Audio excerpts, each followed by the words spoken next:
Hello everyone, मैं हूं पंकज सुजीत बरुआ और आप देख रहे हैं on air with Pankaj only at Panola swim company on YouTube channel. आज के जो हमारे गेस्ट हैं वो मेकअप इंडस्ट्री में अपने 25 सालों के अनुभव के साथ एक मशहूर नाम है।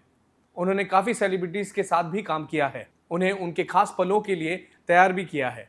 मेकअप के साथ साथ इनका दूसरा पैशन है टीचिंग। इन्होंने कई लोगों को ट्रेन किया है और उनके करियर को बूम भी किया है। इनका मकसद यह है कि हर चेहरे में एक खूबसूरत मुस्कान लाना और अपनी पॉजिटिविटी से सबका दिल जीतना। So please meet mister Kamlesh ji. Welcome to the show Kamlesh ji. Thank you so much, Pankaj, for having me. तो कैसा लग रहा है? आपने पहले भी पॉडकास्ट किए हैं?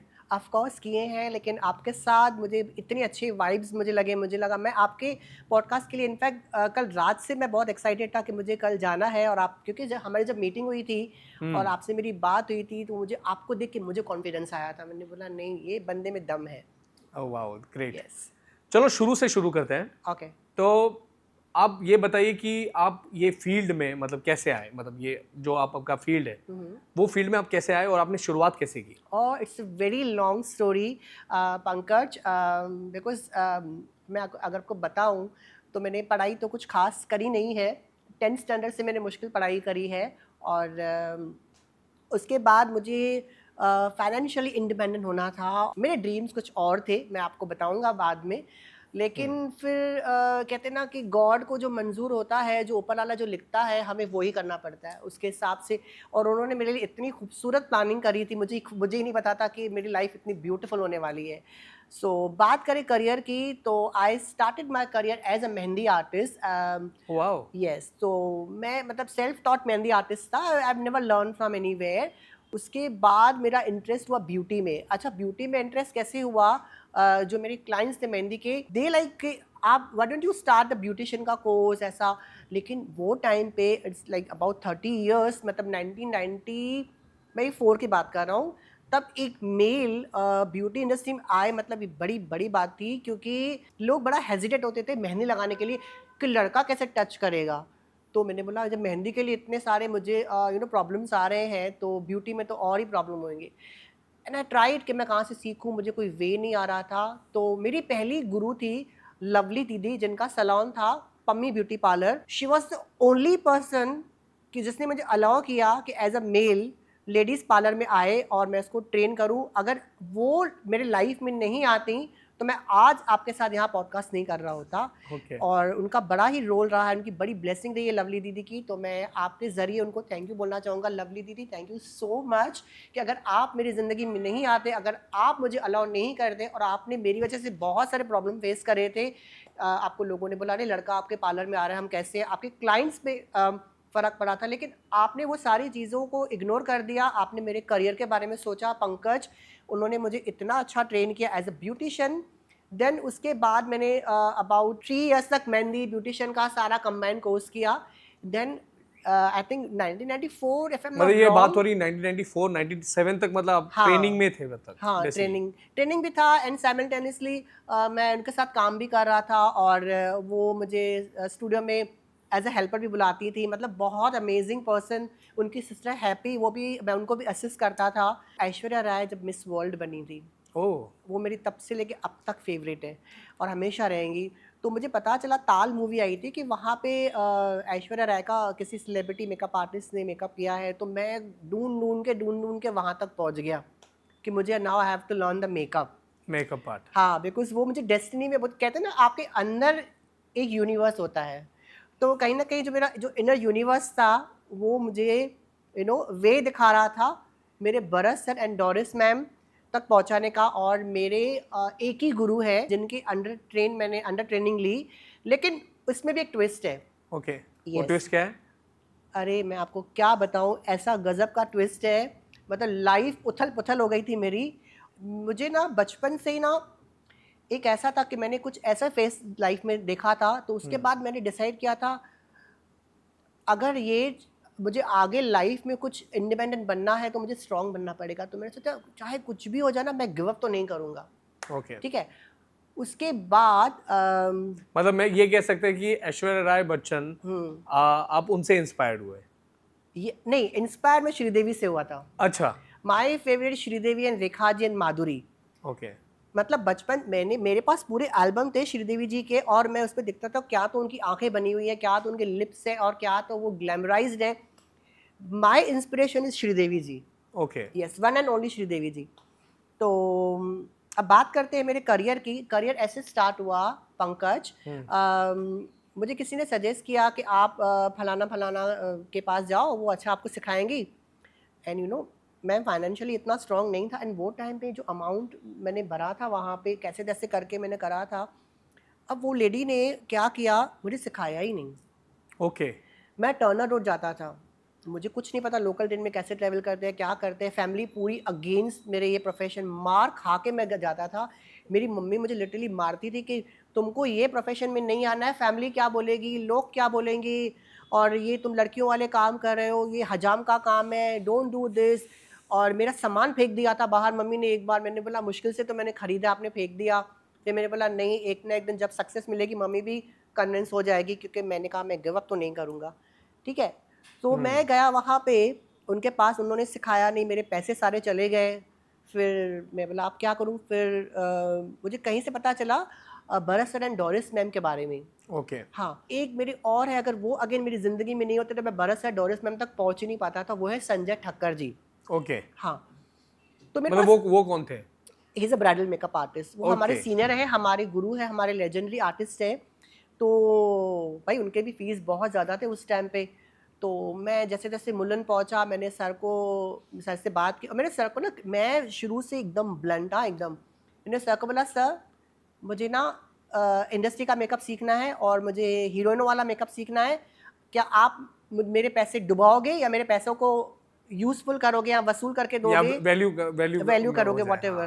तो उन्होंने कहा कि आपको क्या सीखना है। मैंने बोला देखिए मैं ऑलरेडी एक जगह पैसे भर चुका हूँ और वो फलाना फलाना लेडी मुझे नहीं सिखा रही है। तो उन्होंने कहा वो स्किन स्पेशलिस्ट है, अच्छा। आपको मेकअप आर्टिस्ट बना, आप रॉन्ग जगह चले गए हो। तो मैंने बोला अब मुझे राइट वे आप बताओगे मुझे क्या करना है, क्या मुझे आपके पास सीखना चाहिए या Bharat sir and Doris ma'am के पास जाना चाहिए। मेरे पास दो ही ऑप्शन है। अगर वो थोड़ा सा भी सेल्फिश होते और खुद के बारे में सोचते तो वो कहते कि मेरे पास सीखो, हर कोई अपना बिजनेस चाहेगा। बट वो इतने जेन्युइन और इतने ही सुलझे हुए इंसान है, उन्होंने सीधा कहा वो जो काम आपको सीखना है आपको वो सिखा सकते हैं। दुनिया में ऐसे लोग बहुत कम हैं। मतलब वो दिन और आज दिन ये चीज़ मैं कभी नहीं भूलता कि ऐसे आर्टिस्ट और ऐसे गुरु भी हैं, भले नहीं सिखाते लेकिन ज़िंदगी का सबक ज़रूर सिखाते हैं। अच्छा। तो उन्होंने मुझे लाइफ का इतना ब्यूटीफुल लेसन सिखाया, ऑनेस्टी। अब पंकज मैं रह रहा हूँ उल्लासनगर, यहाँ पे ये चीज़ें होती नहीं है। अब मैं जब वहाँ पे गया, वहाँ पे पूरा माहौल, अब जैसे अब कैसे लाइट्स है, कैमरा, अब मेरे लिए नॉर्मल है। वहाँ पे सारे यू कैन से बहुत सोफिस्टिकेटेड लोग, और उनके पूरे वॉल पे सारे सेलिब्रिटीज़ के पिक्चर्स लगे हुए हैं। ऐश्वर्या राय है, सुष्मिता सेन है, श्रीदेवी जी थी, Urmila Matondkar, and there was सब मनीषा 90s की कोइराला। हीरोइन थी बेसिकली। मतलब I was like oh my God, sir ने इन सब का मेकअप करा है, मुझे तो अभी इनसे सीखना है। अब वो आई, उनकी मैनेजर निकिता, देखो मुझे नाम भी याद है, निकिता आई। तो अब मुझे नहीं पता था डोरिस मैम कौन है, भरत सर कौन है। फोटो में दिख रहे थे लेकिन मुझे नहीं पता था ये कौन है, मैंने सिर्फ नाम सुना था। नाम सुना था। ठीक है, अब उन्होंने मुझे जो फीस बोली मैं हिल गया। मैंने बोला इसका तो आधे का आधा पैसा भी मेरे पास नहीं है जो ये फीस बोल रहे हैं। इफ यू डोंट माइंड, आप बता सकते हैं कितना फीस था वो टाइम पे? 40,000। 40,000 तब के टाइम में तो बहुत बड़ा 2000 ये बात करो 1999 की। 1999 की, तो 99 40,000 इज लाइक मोर, लाइक हाँ। तब के टाइम पे। तो मैंने निकिता को बोला निकिता मेरे पास तो पैसे ही नहीं है इतने। और लेकिन वहाँ पे ना बहुत अच्छा सिस्टम है, आपका पूरा वो डिटेल लेते हैं, आप कहाँ से हो, आपका बैकग्राउंड क्या है, तो मतलब वो एक प्रॉपर इंस्टीट्यूट ही था, मतलब हाँ, सिखाने के लिए, मतलब very professional. Okay. Very professional. क्या वो अभी भी है? Of course Okay. है। तो मतलब डोरिस मैम वहाँ पे थे, वहाँ पे ट्रैवल कर रहे थे, घूम रहे थे, वो मुझे देख रहे थे लेकिन मेरा ध्यान उनमें था। मुझे लगा वो निकिता है ना, वही डोरिस है, वही अच्छा। डोरिस मैम है। ओके। तो मैंने बोला मैम मेरे पास तो पैसे नहीं है, ऐसा वैसा। तो डोरिस मैम ने उनको कैबिन में बुलाया, तो वो आई। मैंने बोला, उन्होंने बोला आप कल आ जाओ दोबारा। मैंने बोला कल आ जाऊँ? बोला ठीक है। फिर अगेन मैं नेक्स्ट डे गया।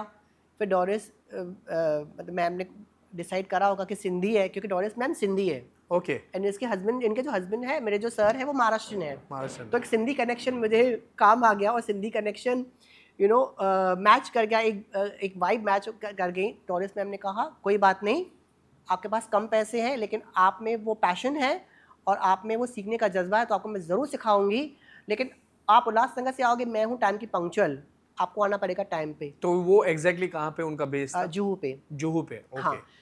तो मैंने बोला हाँ, फिर मुझे लगा ये मैम क्यों बात कर रहे हैं, डोरिस मैम तो ये है। निकिता को मैं डोरिस मैम समझ रहा था। मैम ये मैम कौन है, लेकिन मुझे तो आपसे बात करनी है ना। बोलते यही मैम है। मैंने बोला oh my God. And Doris ma'am ने मुझे स्ट्रिक्ट इंस्ट्रक्शन दिए कि you have to be on time, अगर आप लेट हुए, आपका क्लास मिस हुआ, रिफंडेबल नहीं होगा। मैंने बोला ओके मैम, मैं आ जाऊँगा। ऐसी मेरी बैड लक उस दिन, मेरे को होते हैं ना कि फालूदा होना था तो मेरा फालूदा हो गया उस दिन। अब उसी दिन लोकल ट्रेन लेट, अब मैं क्या आधा क्लास हो गया। और जैसे मैं एंटर किया, Doris ma'am, Nikita I told you कि उल्लासनगर से आने वाला है, मेरा टाइम वेस्ट होगा, अभी इसको मुझे वापस सिखाना पड़ेगा, ये हेयर स्टाइल वापस करो, मुझे नहीं सिखाना है, पंक्चुअल नहीं है। तो निकिता बस नहीं नहीं मैम, इनकी गलती नहीं है, लोकल ट्रेन आज बहुत लेट चल रही हैं और उन्होंने कॉल किया था ऑलरेडी, तभी तभी लैंडलाइन होते थे ना। तो देन फिर उसके बाद सेकंड डे से लेके अब तक जब भी डोरिस मैम मुझे बुलाते हैं ना, मैं 10 मिनट पहले चला जाता हूँ। मैं कभी लेट नहीं हुआ, हाँ। कभी नहीं। इनफैक्ट लास्ट क्लास में मैम ने मेरा एग्जाम्पल दिया, लोग स्टूडेंट को कहा आप लोग जुहू पे रहते हो, आप बैंड्रा में रहते हो, आप लेट आते हो, वो उल्लासनगर से 2 घंटा ट्रैवल करके बिफोर टाइम आता है। मतलब मुझे सीखना था ना उनसे। तो आज अगर मैं पंकज आपके साथ ये पॉडकास्ट कर रहा हूँ, आज मुझे जो भी मिला है, जो भी लाइफ में, उसका पूरा क्रेडिट सिर्फ और सिर्फ बरसर and Doris ma'am. Of course my parents, लेकिन पेरेंट्स तो हमेशा ब्लेस करते हैं, लेकिन आपका जब गुरु आपको ब्लेस करता है, आपके साथ होता है, तो मतलब आप तो चांद तारे छू, और तो मैंने चांद तारे छू लिए। हाँ, उन्होंने मुझे कहते हैं ना पत्थर से एक स्टार बना दिया। तो कितने साल वहां पे थे आप, मतलब लाइक मैंने एक्चुअली ना वहाँ पे तो एक बेसिक 1 मंथ की ट्रेनिंग होती है, और पंकज जैसे ही मेरी ट्रेनिंग खत्म हुई, वेरी नेक्स्ट डे मुझे कॉल आया बीएनडी से, जूली करके उनकी एक हेयर स्टाइलिस्ट थी, और उन्होंने कॉल किया कि नेस्को गार्डन में शो है, आप आ जाओ हेल्प के लिए। मैंने बोला मैं हेल्प के लिए आ जाऊँ? बोलता हाँ, आप मैम ने आपको बोला कि आप आइए। मैं ले गया बैग वैग वहाँ पे। अब देखा ये 6 फीट लंबी लंबी मॉडल, सेलिब्रिटीज़, मैं चकाचौंध वाली दुनिया, मैं देख के हैरान हो गया। अब एक ना फॉरेनर बैठी हुई थी मॉडल, अब मुझे इसके बाल सीधे करने थे, मुझे आते ही नहीं थे बाल सीधे करने, मैं तो जस्ट ट्रेनिंग ख़त्म की थी। तो अब मुझे इंग्लिश नहीं आती है, मुझे हिंदी बहुत अच्छी आती है, इंग्लिश में अभी अभी थोड़ी थोड़ी सीखा हूँ। अब मुझे उनको बोलना था कि आप चेयर आगे करो तो आपके मैं बाल करूँ, मुझे उसको बोलना नहीं आ रहा था। मैंने जूली को बोला, जूली मुझे ना उनको बोलना है कि आगे हो जाओ। तो जूली ने उसको बोला can you move little bit, तो वो हुई। देन फिर मैंने जूली को देख देख के वो सारे उसके बाल वाल किए, मतलब वो वहाँ से ऐसे स्टार्ट हुई। फिर डोरिस मैम ने जब भी उनको मेरी हेल्प की ज़रूरत थी तो उन्होंने मुझे हेल्प के लिए बुलाया, एज असिस्टेंट मेकअप आर्टिस्ट या असिस्टेंट हेयर स्टाइलिस्ट या ऐसे ही बुलाया था। मतलब जब भी उन्होंने मुझे काम के लिए बुलाया मैं गया, और आगे भी जाऊँगा। ओके, मतलब आप तभी से ही टैलेंटेड थे, तो आपने देख देख के आपने सीख लिया और हाँ। आपने तभी का तभी कर भी लिया। हाँ। तो जैसे वो वहां से आप जब गए तो आप इंडिविजुअली कब, मतलब आपने अपने आप को एस्टेब्लिश किया, मतलब? अभी आपको अगर मैं ये बताऊँ ना, हम्म। बड़ा सा मैं ख्वाब देखा था जो मेरा पूरा टूट गया। आई वॉज लाइक, मुझे लगा मैं सीखूंगा और उल्लासनगर जाऊंगा, यूं ब्राइड्स मिलेंगी मुझे, यूं पैसा आएगा, ये गाड़ी लूंगा, ये बंगलो लूंगा। सब फ्लॉप हो गया। मतलब उल्लासनगर वाले लोगों ने मुझे एक्सेप्ट ही नहीं किया। ओ माय गॉड, तकरीबन नहीं करके 8 साल तक तो मुझे एक्सेप्टेंस ही नहीं मिला। मुश्किल से एक आधा ब्राइड मिलती थी रो के, वो भी Okay. छुपा छुपा के अपने घर पे कराती थी मेकअप, कि पता नहीं चलना चाहिए कि लड़के से मेकअप करा रही हूँ। ओके। मैं बोलता था भाई मुश्किल से काम आया है, मत बता, लेकिन तू करवा, मुझे पैसे दे दे। पैसे की तुम्हें ज़रूरत थी ना तभी। 100%। तो बहुत बहुत ज़्यादा मैंने ये डाउनफॉल देखा। मतलब काम ही नहीं। मेहंदी के लिए मुझे बहुत मिलते थे, अलग अलग ब्यूटिशियंस मुझे मंगाती थी अपने मेहंदी के लिए, लेकिन मेकअप के लिए मुझे कोई नहीं बुलाता था। तो मैं ऐसे ही हाथ पे प्रैक्टिस करता था। कभी मैंने बोला प्रैक्टिस नहीं करूँगा तो प्रैक्टिस छूट जाएगी मेरी। फिर डोरिस मैम कभी कभी बुलाते थे। तो ऐसे करते ना एक और एंजल मेरे लाइफ में आई। ओके। हाँ, मेरे लाइफ में एंजल्स का ऐसे बंडल है। ओके। और वो एंजल है, she is my soul mother, and उनका नाम है जयश्री चंचलानी जी। ओके, हाँ, तो जयश्री चंचलानी जी ने मुझे कहीं से ढूंढ वो कौन निकाला। है एग्जैक्टली? वो चंचलानी फैमिलीज है हाँ उनकी, हाँ हाँ हाँ मतलब वो फेमस है बहुत कंटेंट क्रिएटर, तो मैं नाम नहीं ले सकता, उनकी हाँ फैमिली से है। हाँ, ओके, तो इनफैक्ट उनके मम्मी के पास भी मैं जाता था मेकअप करने। मैं समझ गया। हाँ, तो वो जयश्री चंचलानी जी ने ना मुझे बुलाया, उनकी घर पे शादी थी, साइडस की मेहंदी लगाने के लिए। तो मैं जब वहाँ पे लगाने गया तो वहाँ पे एक लड़की थी जिसका नाम था शालू।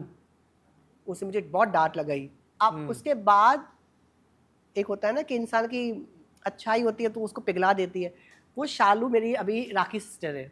ओके, हाँ, तो वो शालू ने और जयश्री आंटी ने मुझे इतना सपोर्ट किया, उनकी सिस्टर रिंकू, दीपा, जितनी भी जो पूरी चंचलानी फैमिली है ना, उन्होंने मुझे इतना सपोर्ट किया, मतलब मुझे आगे बढ़ाने में, मतलब मुझे मेकअप में काम दिलाने में सबसे बड़ा हाथ उनका। ओके, उनकी फैमिली से, क्योंकि उनकी फैमिली बहुत वेल नोन है, उनके पास काम किया और लोगों ने देखा, लोगों ने पसंद आया लोगों को। कंपैरिजन किया कि ये आर्टिस्ट से तैयार हुई थी लेकिन इसका काम बेटर था। अब वहां से काम स्टार्ट होना शुरू हुआ। काम जब अच्छा हो जाता है तो उससे ही फिर। हाँ, मेरी लॉटरी लगी जयश्री आंटी की वजह से। ओके, हाँ, तो बस वहां से फिर स्टार्ट किया बैक। अभी तो वापस पीछे कभी मुड़ के ही नहीं देखा।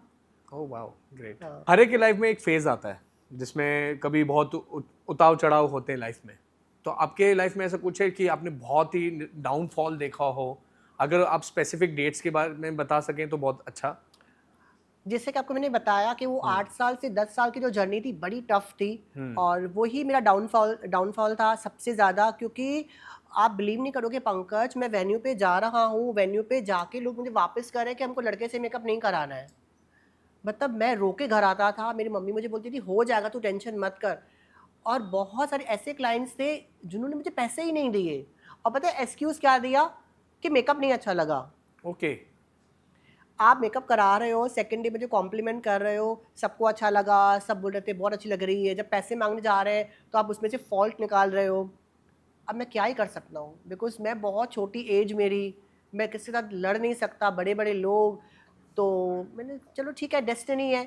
एक दिन पहले, 2 दिन पहले, 1 घंटा पहले ऑन वेन्यू मेरा काम जो है ना, कहते हैं रोक दिया, कैंसिल कर दी मेरी बुकिंग।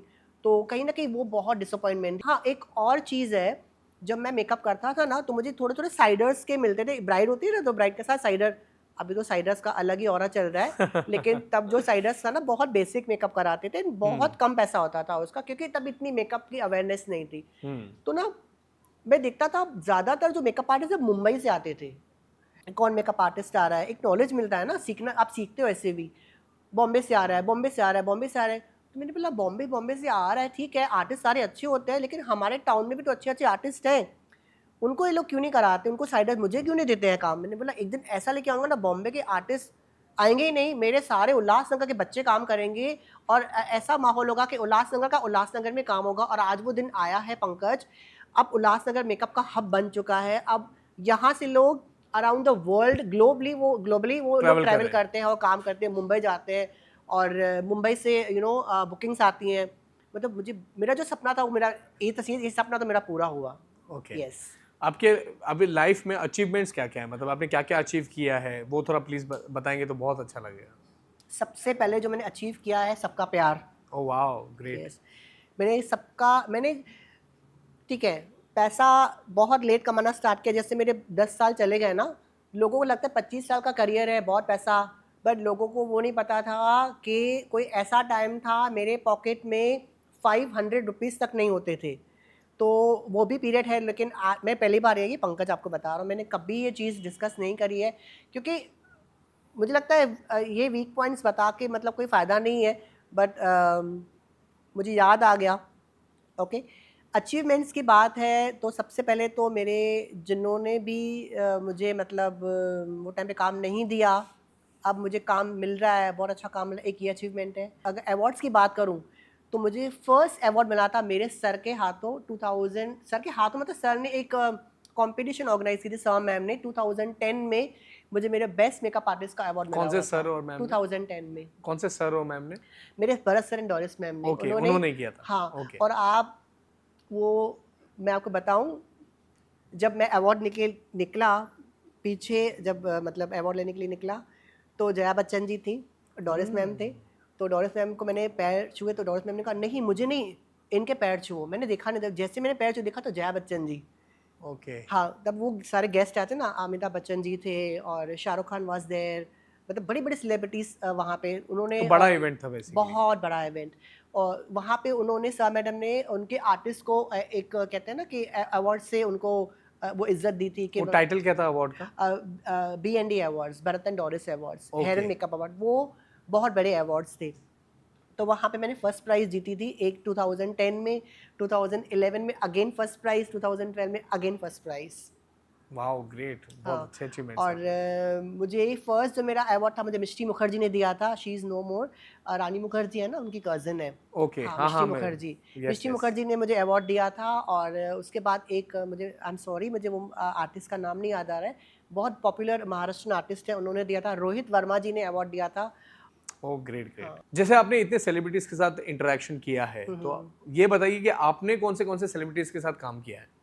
देखिए, पास्ट में तो मैंने असिस्ट किया था, लेकिन अभी रिसेंटली आफ्टर लॉकडाउन मैंने खुशी जी का मेकअप किया था, जो बहुत फेमस ट्रांसजेंडर मॉडल है। एंड एक और भी बहुत फेमस कंटेंट क्रिएटर है, अभी वो एक डांस रियलिटी शो में भी आए थे, वर्षा सोलंकी। ओके तो मैंने रिसेंटली अभी सेलिब्रिटीज़ का मेकअप करना स्टार्ट किया है। Okay okay, Yes. आपने किया है। ओके, जैसे जैसे आपने अभी इनिशियल स्टार्टअप कर लिया, आप ये फील्ड में आ चुके हैं, ठीक है, आपके अचीवमेंट्स भी काफ़ी है, आपने सेलिब्रिटीज़ के साथ भी काम कर लिया है, बट मेरे को जानना है कि आज आज कमलेश जी कहाँ पर है?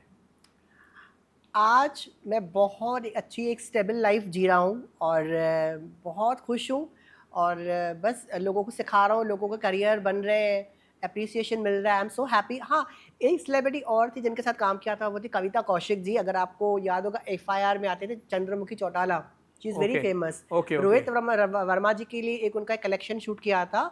हाँ नताशा सूरी मॉडल थी और कविता कौशिक, हाँ कविता कौशिक जी का था। जी जी जी, चलो मैं समझ गया हूँ अभी आप कहाँ हैं और क्या काम कर रहे हैं, आप Okay. कितने एस्टेब्लिश्ड हो गए हैं, और I am very happy for that, हाँ, थैंक यू। और that's why you are here also. Thank you so much या पंकज। तो अभी थोड़ा रिवाइंड करते हैं और बचपन में जाते हैं ओह, कि बचपन में आपने मतलब स्कूलिंग कहाँ से की, और स्कूल मतलब थोड़ा स्कूल के बारे में आप बताएं। बचपन तो देखो सबका खूबसूरत होता है, माँ बाप के साथ, पेरेंट के साथ। बहुत ही अच्छा मेरा रहा है, मेरे मम्मी के साथ, मेरे फैमिली के साथ बहुत अच्छा रहा है। School 5th class 6th class तक अच्छा था, उसके बाद टू बी ऑनेस्ट मैं स्कूल में कंफर्टेबल ही नहीं होता था, मुझे स्कूल जाने का मन ही नहीं करता था। और ज़रूरी है इस बारे में बात करना। जी जी, ज़रूरी है, आप बताएं। मतलब स्कूल आपने ना मुझे पूरा वो स्कूल की पूरी जर्नी याद करा दी। बिकॉज जैसे मैंने कहा 7th स्टैंडर्ड तक मुझे अच्छा लगता था स्कूल जाना, लेकिन 7th स्टैंडर्ड के बाद मुझे बहुत प्रॉब्लम्स हुई स्कूल जाने में। ओके मैं स्कूल नहीं जाना चाहता था और ये धीरे धीरे इस हद तक बढ़ गया कि मैंने पढ़ाई छोड़ दी। मतलब कुछ इंसिडेंट हुआ था आपके साथ या क्या? इंसिडेंट्स मतलब देखो, see to be honest I am little feminine, okay, my body language and my behaviour is like more feminine, I am not muscular like ऐसे एकदम बाकी लड़कों की तरह। बॉयज स्कूल में था और I was little like feminine, different from others, okay. तो वहाँ पे फिर वो बुलिंग होना स्कूल में, तो मुझे बहुत डिस्कम्फर्ट लगता था, मैं वॉशरूम तक नहीं यूज़ करता था वहाँ का। और हद तो तब हो गई जब 9th स्टैंडर्ड में, मुझे अच्छी तरह से पंकज याद है, अगर वो 2 इंसिडेंट मेरे अगर लाइफ में नहीं होते ना, आज मेकअप आर्टिस्ट नहीं होता, मैं पायलट होता। आप बिलीव नहीं करोगे, मुझे आज भी जब मैं फ़्लाइट में ट्रैवल करता हूँ, मुझे ट्रैवल करने से जब वो फ़्लाइट में देखता हूँ ना, एयर में जाता है बालकनी से मेरे, या कभी भी, मुझे वो देखना बड़ा अच्छा लगता है। आज भी मैं फ़्लाइट्स को देखता हूँ, मुझे लगता है कि आई विश मैं इस जगह होता। तो लेकिन अभी ठीक है, बट डेस्टिनी को जो मंजूर था और ही अच्छा मुझे मिला। लेकिन अगर स्कूलिंग की बात करूँ ना, तो 9th standard and 10th standard मेरे लिए डिज़ास्टर था। मेरे स्कूल का लोगों के लिए स्कूलिंग, बहुत लोग बोलते हैं ना, हमने हमारी स्कूल लाइफ बहुत अच्छी थी, हमने ये किया वो किया। स्कूल का नाम सुन के मैं घबरा जाता हूँ, मैं इतना नर्वस हो जाता हूँ और मुझे सारी वो चीज़ें याद आ जाती है जो स्कूल में होती थी। मुझे आज भी वो इंसिडेंट याद है, वो टीचर की शक्ल याद है, मैं नाम नहीं ले सकता वो टीचर का, लेकिन वो जो टीचर थी 9th स्टैंडर्ड में मेरी क्लास टीचर थी, पहला पीरियड था, फर्स्ट वो जब वो टीचर इंटर हुई और उन्होंने मुझे, जैसे हम टीचर को सब रिस्पेक्ट देते हैं, हम सब खड़े हो जाते हैं जब टीचर इंटर करते हैं, सबको बिठा दिया, मुझे खड़ा कर दिया एंड उसने, मैं आपको बातें नहीं बता सकता वो अभी, लेकिन उन्होंने मुझे कुछ ऐसी बातें कहीं, पूरा क्लास मतलब एक मजाक बन के रह गया। मैं वो तो पूरे क्लास के सामने पूरे किया क्लास के सामने उसने ऐसी बातें करी, टीचर ने ऐसी आपको बातें करी ह्यूमिलेट किया था? बहुत गंदी तरीके से। फिर मेरा पढ़ाई से मन नहीं उठ गया, अब डर बैठ गया। अब मुझे इतना डर बैठ गया स्कूल में, मैंने बोला अब जब टीचर ही ऐसे कर रही है, अच्छा तभी बचपना था, तभी 25 की एज में हम मैच्योर होते थे। आज की बात अलग है, आजकल के बच्चे 5-6 साल में इतने एक्टिव हैं कि आप पूछो, उनका सारा इंटरनेट का सब कुछ पता है, लेकिन तब किसी ने सोचा भी नहीं होगा कि लाइफ में कंप्यूटर आएगा, मोबाइल आएंगे। हम उस ज़माने के बच्चे। तो जब स्कूल में वो टीचर ने मेरे साथ ऐसा किया, मुझे अब रियलाइज़ होता है, अब लगता है कि आई विश वो टीचर को थोड़ी सेंसिटिविटी होती, थोड़ी वो, क्योंकि मेरे से तो काफ़ी मैच्योर थी, उनकी फैमिली, उनके बच्चे होंगे, इतना सोचती थी, अगर उसको उनको बोलना ही था, मुझे बाहर बुला के बोलती, क्लास के पहले बोलती, क्लास के बाद बोलती। उसने इतना भी नहीं सोचा, मैं 50 स्टूडेंट के सामने without any reason, because of his femininity, और मैं उसको ये चीज़ें बोल रही हूँ, बच्चे का कॉन्फिडेंस कितना टूट तो जाएगा। वो मेल थे टीचर वो या फीमेल थी। फीमेल टीचर थी? वो फीमेल Okay. टीचर थी। तो उसने ऐसा मेरा कॉन्फिडेंस तोड़ दिया, मतलब इतना भी नहीं सोचा कि बच्चे पे क्या असर पड़ेगा दिमाग, और वो असर पड़ा। अच्छा वो चीज़ से मुश्किल से निकला, आया 10th स्टैंडर्ड में, मुश्किल से पास हुआ था। पढ़ाई मेरी ठीक ठाक ही थी, मैं ये नहीं कहूँगा मैं बहुत ब्रिलियंट स्टूडेंट था, लेकिन इतना भी ख़राब स्टूडेंट नहीं था कि फेल होके आऊँ, अच्छा स्टूडेंट था। अब आया मैं 10th स्टैंडर्ड में। अब 10th स्टैंडर्ड में स्कूल में तो ये सब चीज़ें स्टार्ट हो गई थी, बुलिंग करना, ये करना, वो करना, आपको सब पता है। अब आते ट्यूशन्स पे, वो सर मुझे आज तक याद है, वो 10th स्टैंडर्ड में मैंने उनसे क्लासेस लिए थे, ट्यूशन्स लिए थे। तो जब हम ट्यूशन्स पे जाते थे, अपने घर पे ट्यूशन्स देते थे, तो क्या होता था ना पंकज, 2 सेशन होते थे, एक उनका एक बेड होता था, बेड पे सब लड़कियां बैठती थी, और कुर्सियों पे और स्टूल्स पे लड़के बैठते थे। तो मुझे तो आगे प्राइवेट ट्यूशन था ये? प्राइवेट ट्यूशन, लेकिन वो सर हमारे स्कूल के ही थे, ओके लेकिन वो ट्यूशन देते थे, ठीक है। ओके। तो क्या होता था, मुझे आगे आगे बिठाया, फर्स्ट रो में मैं बैठता था और 4 बच्चे, और पीछे 3-4, पता नहीं, आई डोंट रिमेम्बर दैट, पीछे और लड़के बैठते थे। अब वो पीछे, कोई मुझे पीछे से मेरे बम पे वो चींटी काट रहा है, कोई मुझे यहाँ पे टिंगल कर रहा है, कोई मुझे, अभी ज़्यादा डिटेल में नहीं जा सकता मैं। तो वो बार बार मुझे परेशान करते थे और मैं बार बार पीछे मुड़ के देखता था, और सर चिल्लाते थे पढ़ाई पे ध्यान दे, पढ़ाई पे ध्यान दे। सर ने पता है क्या किया, सर ने उन बच्चों को डांटने के बजाय उसने खड़ा किया मुझे और बोला तुम आज से लड़कियों में जाके बैठोगे। 8 से 10 लड़की, 8 से 9 लड़कियां थी, बेड पलंग पे बैठती थी, वहाँ पे बेड पे बैठती थी, और लड़कियों के साथ मुझे बिठा दिया और सब पीछे हंसने लगे। मतलब आपने उनको सीधा सीधा वो पूरा वेपन दे दिया, मोटिवेट कर दिया एक्चुअली, दे दिया उनको कि भाई करो। सर का क्या काम था, मैच्योर इनफ थे, टीचर थे, गुरु थे, खुद के उनके बच्चे थे, उनको इतना नहीं समझ आ रहा था कि अगर मैं ये चीज़ करूँगा तो इस बच्चे का फ्यूचर क्या होगा। यही पॉइंट है ना कि अगर गुरु अगर बराबर एग्जाम्पल सेट नहीं करेंगे तो बच्चों में क्या असर होगा। तो वो टीचर ने लास्ट क्लास तक मुझे उधर बेड पे बिठाया, उधर ही बैठता था, मैं आता था, ये लोग करते थे मस्ती मजाक, ऑब्वियसली करेंगे, तो सर ने उनको पूरी अथॉरिटी दे दी कि भैया आप तुम खुल्लम खुला करो। लेकिन अगर मैं आज सोचता हूँ कि आई विश वो सर ने मेरा स्टैंड लिया होता और वो बच्चों को 2 लगाए होते कान के नीचे, तो आई विश मैं पढ़ाई पे ज़्यादा फोकस कर पाता, और मुझे लगता कि हाँ ये टीचर है, मेरे साथ है, और जो 9th स्टैंडर्ड में हुआ अब वो 10th स्टैंडर्ड में रिपीट नहीं होगा, और मैं अच्छी मार्क्स लेके आऊँगा, और आगे जाके मैं और क्योंकि भाई पंकज, मेरा मानना ये है, एजुकेशन से ज़्यादा स्ट्रॉन्ग चीज़ दुनिया में कोई नहीं है। पैसा बाद में आएगा, पैसा भी तब आएगा जब आप में टैलेंट होगा, जब आपकी एजुकेशन अच्छी होगी। एजुकेशन को मैं इतना वैल्यू करता हूँ, मैं इतना मिस करता हूँ कि आई विश मैंने पढ़ाई करी होती। पढ़ाई से बहुत ताकत मिलती है, करेक्ट, नॉलेज पढ़ाई मिलता है। आपको मजबूत करती है, आपकी ज़िंदगी को खूबसूरत बनाती है। लेकिन मेरे लाइफ में उल्टा था, मेरे टीचर ने मेरी पढ़ाई पूरी बर्बाद कर दी, इन दोनों ने मेरा पूरा करियर ख़राब कर दिया, क्योंकि मैं मेंटली बहुत डिस्टर्ब हो गया था ना। बीच में I think few months ago मैंने वो सर को देखा, मुझे ऐसा लगा था मैं उनको रुकाऊं, मैंने उनको बोलूं कि आपने मेरे साथ ऐसा क्यों किया था।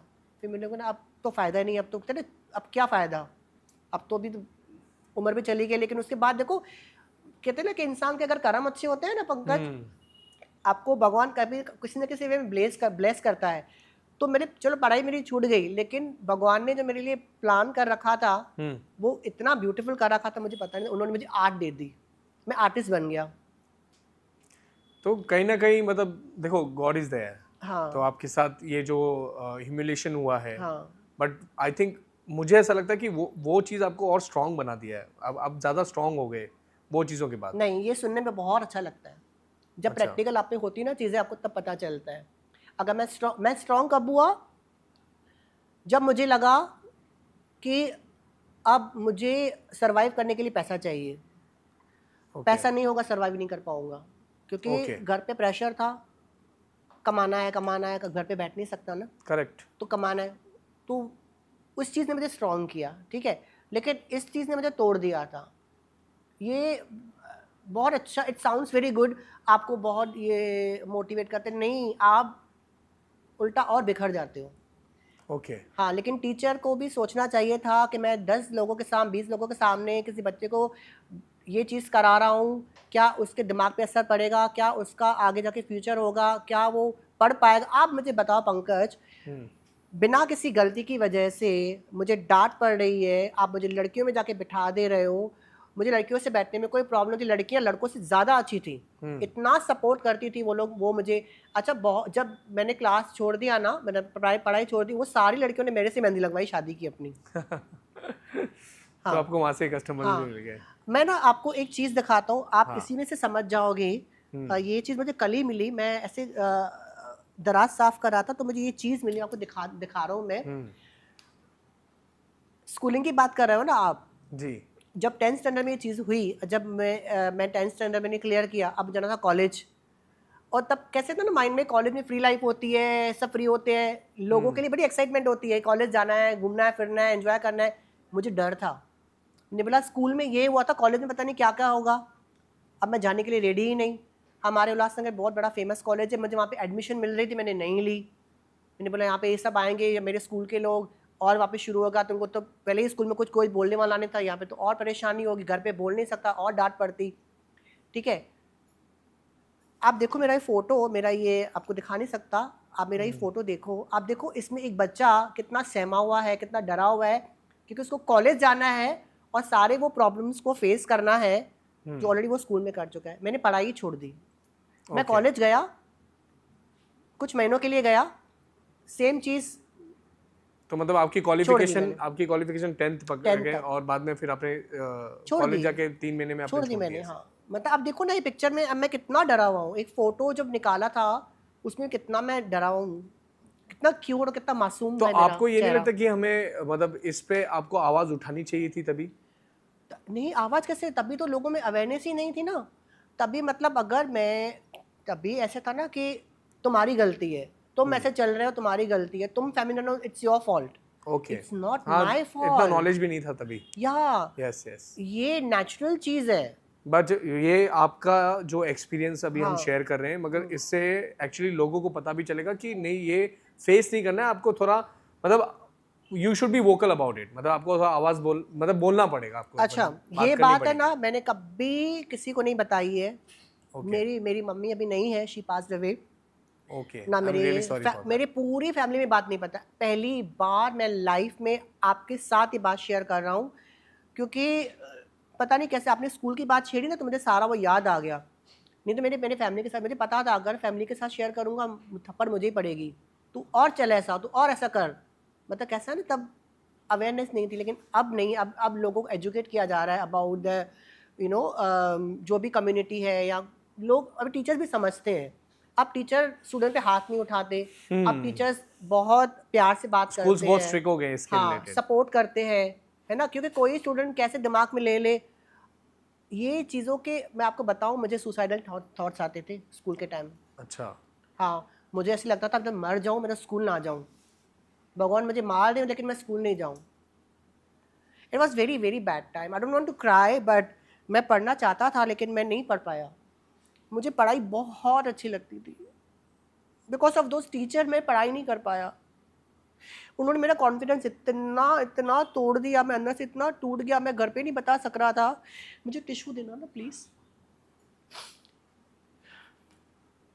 मैं नहीं कर पाया। आपने क्यों बात निकाली स्कूल की? मुझे नहीं निकालनी थी ये बात।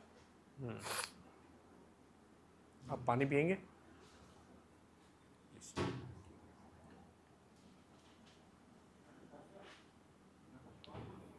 आई am sorry, I am really sorry. No problem. चलो चेंज करते हैं टॉपिक को, ये टॉपिक को। Okay. तो आते हैं न्यू कमर्स के बारे में। मतलब लाइक जैसे ये फील्ड में कोई न्यू कमर आ रहा है एंड या आ रही है और उनको मतलब कुछ करना हो, मतलब आपका पॉइंट ऑफ व्यू क्या है इनके रिगार्डिंग? मतलब जो आजकल के न्यू कमर्स आए हैं, तो आपका पॉइंट ऑफ व्यू मैं जानना चाहता हूँ उनके, मतलब एज अ थर्ड पर्सन। देखिए अभी 50-50 है। मतलब अच्छा भी है और थोड़ा सा कॉम्प्लिकेटेड भी है।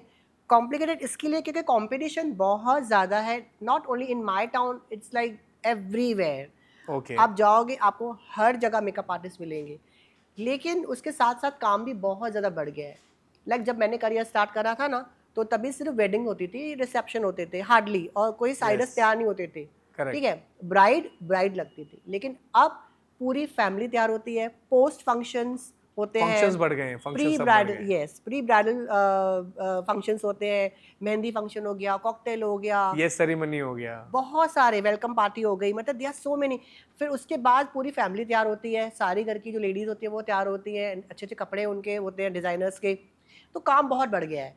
तो जो भी आना चाहता है आए, लेकिन देखिए भाई हार्ड वर्क तो करना पड़ेगा। हाँ। रातों रात तो कोई फेमस नहीं हो सकता, तो Correct. हार्ड वर्क तो करना ही पड़ेगा। ओके। हाँ आपने कभी न्यू कमर्स के साथ काम किया है? हाँ बिल्कुल। जो मेरे जो स्टूडेंट्स हैं, जो अभी जो स्टूडेंट्स हैं, कभी कभी मैं उनको जो काम है मतलब उनको पास करता हूँ कभी कभी, या कभी मैं जाता हूँ वेन्यू पे, तो वहाँ पे वो साइडर्स का मेकअप करने आते हैं, वो मुझे देख के बहुत खुश होते हैं, मैं उनको देख के बहुत खुश होता हूँ। तो बहुत अच्छा लगता है। क्योंकि पता है पंकज, सबसे अच्छी बात ये है कि मतलब it's very tough to choose कि किसका मेकअप ज़्यादा अच्छा है, ओके। क्योंकि सारे अच्छा कर रहे हैं, ओ वाओ। कोई भी खराब नहीं कर रहा। वो तो बेहतर से बेहतरीन काम है आज, तो ऑल आर गुड। तो आपका एक्सपीरियंस अच्छा रहा है न्यू कमर्स के यस साथ? यस, बहुत अच्छा एक्सपीरियंस रहा है। हाँ ये बात है, एक बिटर ट्रुथ है ये इस इंडस्ट्री का।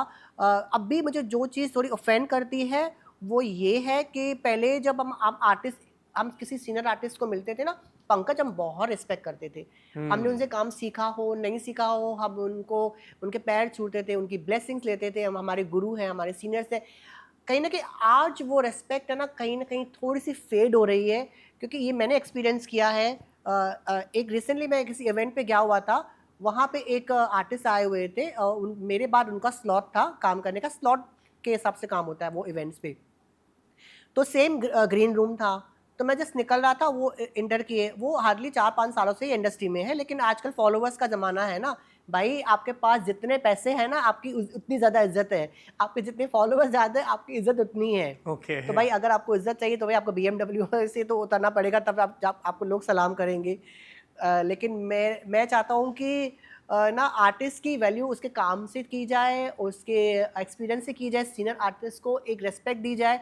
तो वो आर्टिस्ट ने डिसरेस्पेक्ट ही समझिए, मतलब वो आया ऐसे एटीट्यूड में, मतलब ही समथिंग ऐसा वैसा, एंड वो अपने एटीट्यूड में आया, एटीट्यूड में चला गया। मैंने बोला ये आया गया, इसको इतना भी नहीं है बेसिक एथिकेट्स के।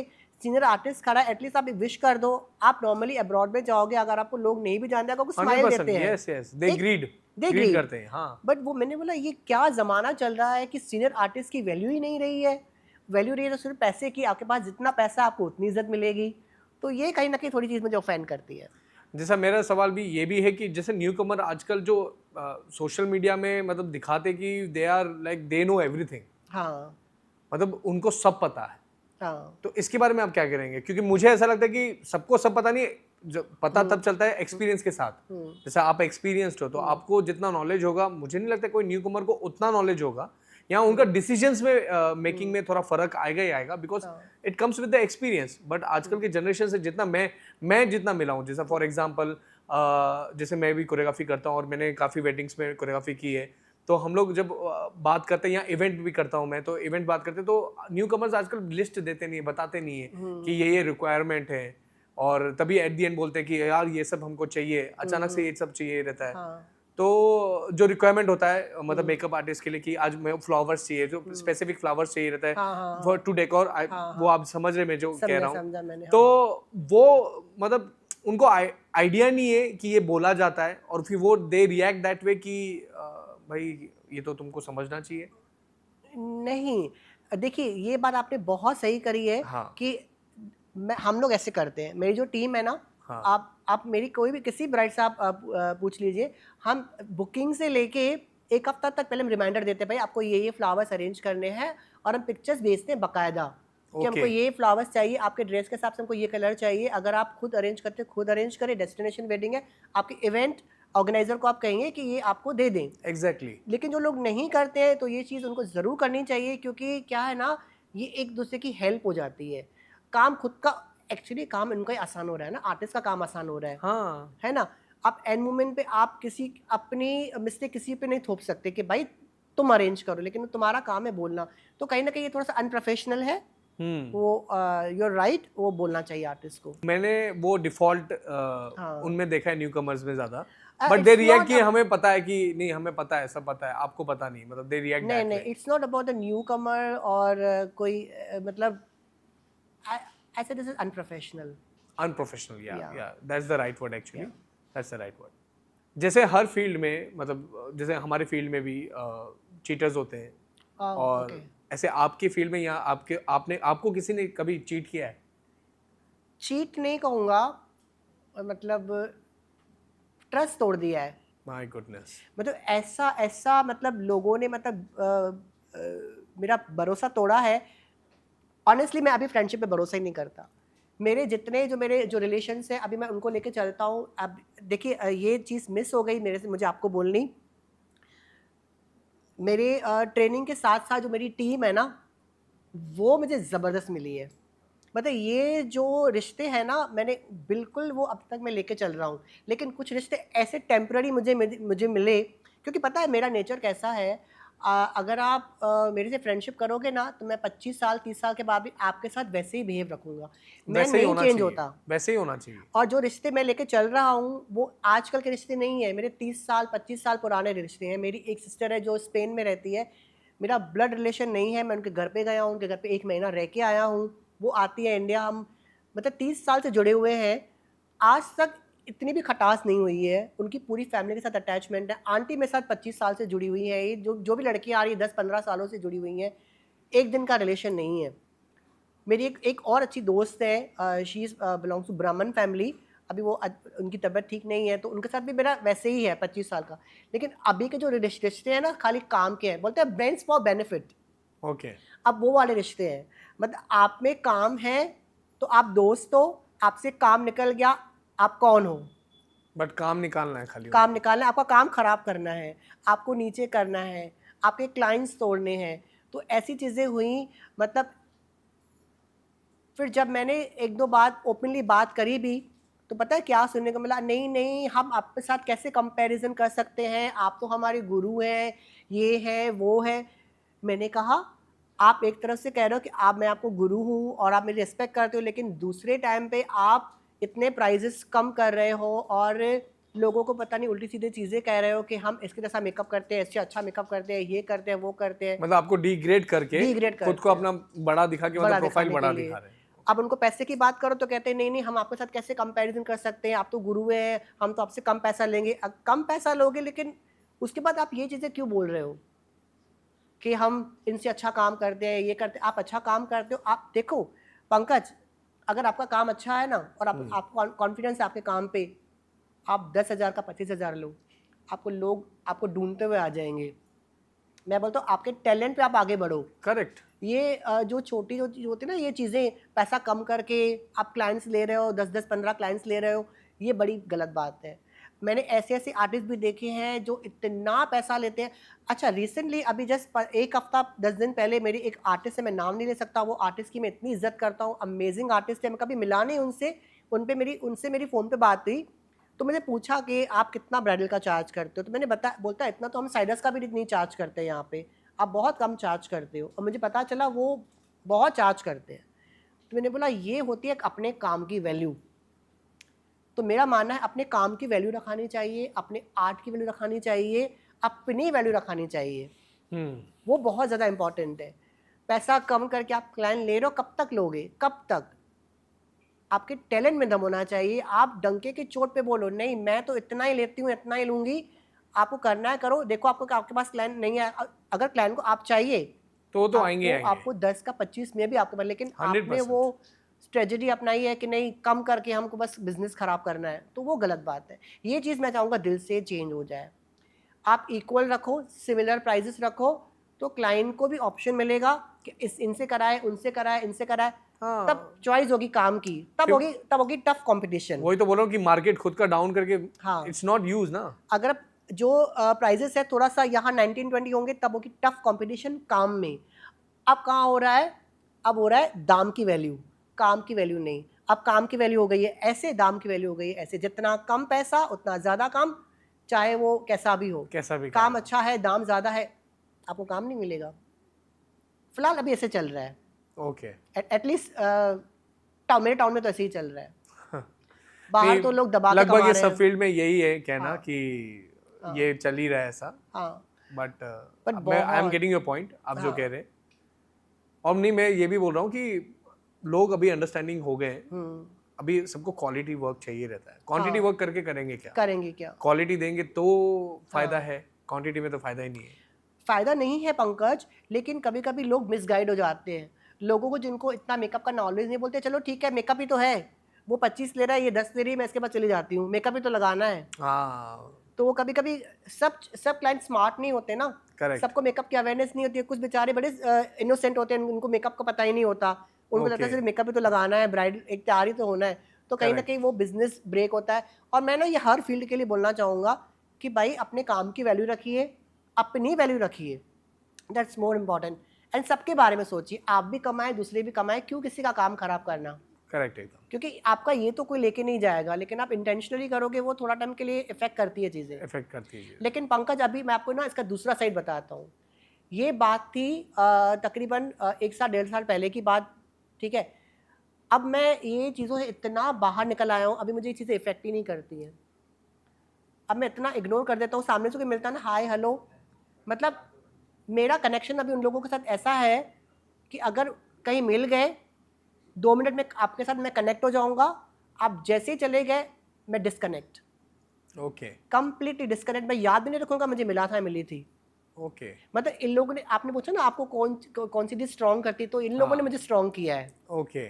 इन लोगों ने मुझे, मतलब मैं तो कहता हूँ ये मेरे सबसे ज़्यादा अच्छे कॉम्पिटिटर हैं, और ये सबसे ज़्यादा मुझे मोटिवेट करते हैं आगे बढ़ने के लिए, ये ही है। और मैं थैंक यू कहूँगा, ये लोग मेरी ज़िंदगी में आए ताकि मुझे और बूस्ट मिला और मैं और आगे बढ़ूँ। अगर ये नहीं आते तो मैं बैठ जाता। उल्टा मुझे ये पुश करते हैं, आगे बढ़, तुझे आगे बढ़ना है, हम तुझे खींच रहे हैं लेकिन तुझे आगे बढ़ना है।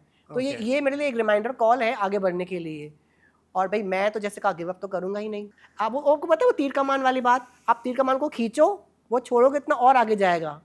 तो आई एम लाइक अ तीर कमान, अब मुझे खींचो, मैं जो और खींचो, जितना खींचोगे और लंबा जाऊंगा, और ज्यादा फोर्स से जाओगे, फोर्स से और बहुत आगे जाऊंगा। हाँ। आज के जमाने में सोशल मीडिया का बोलबाला है, ठीक है।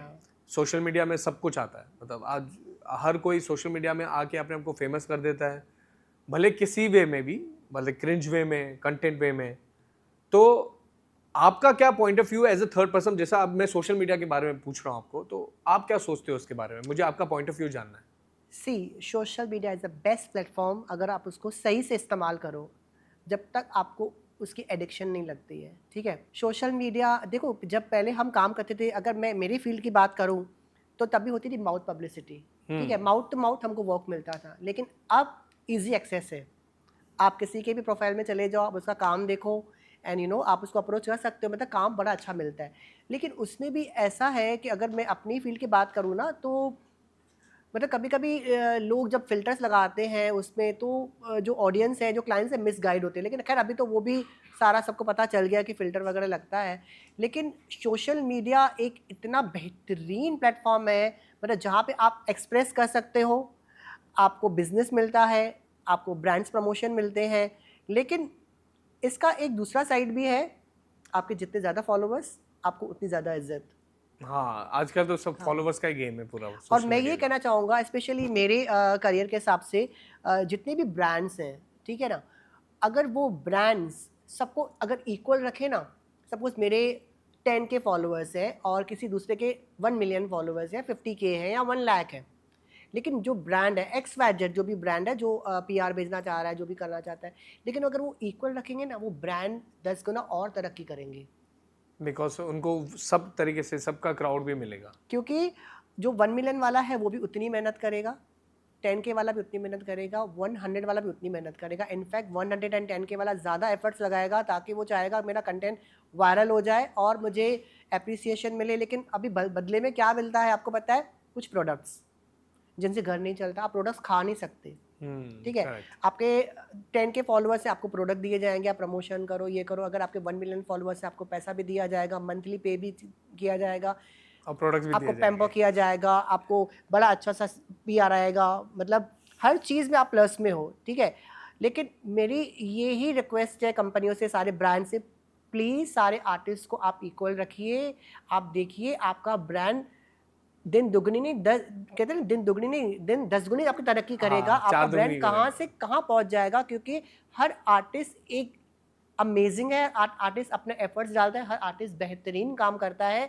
प्लीज़ मौका दीजिए आर्टिस्ट को। आप ये भेदभाव मत रखिए कि 10,000 फॉलोवर तो हम ये करेंगे, 1 मिलियन तो, और ये होता है, ये होता है। एक ब्रांड है, मैं जिनके लिए ओपनली बोलूँगा, कैरेक्टर कॉस्मेटिक, उनका सिस्टम इतना अच्छा रहा मेरे साथ। दे वर सो प्रोफेशनल, मुझे पे करते थे बकायदा, उनका मंथली उनका बकायदा पेमेंट आ जाता था। मतलब इतनी वो आर्टिस्ट को अप्रिसिएशन देते थे, जितनी अप्रिसिएशन मुझे वहाँ से मिली है ना। दूसरे ब्रांड अप्रिशिएट करते हैं, मैं ही नहीं करा कि दूसरे ब्रांड ख़राब है, दूसरे ब्रांड अप्रिसिएशन करते हैं, लेकिन सिर्फ प्रोडक्ट बेचते हैं, प्रोडक्ट से घर नहीं ये चलता। रिलेशन बना रहे हैं, हाँ ये ब्रांड आपके साथ रिलेशन बना रहे हैं। हाँ, तो लेकिन मेरा उनके साथ बहुत कम टाइम तक एसोसिएशन था, 3 महीने का था, 4 महीने का, लेकिन वो 3-4 महीने बड़े बड़े यादगार रहे हैं, बहुत अच्छे रहे हैं।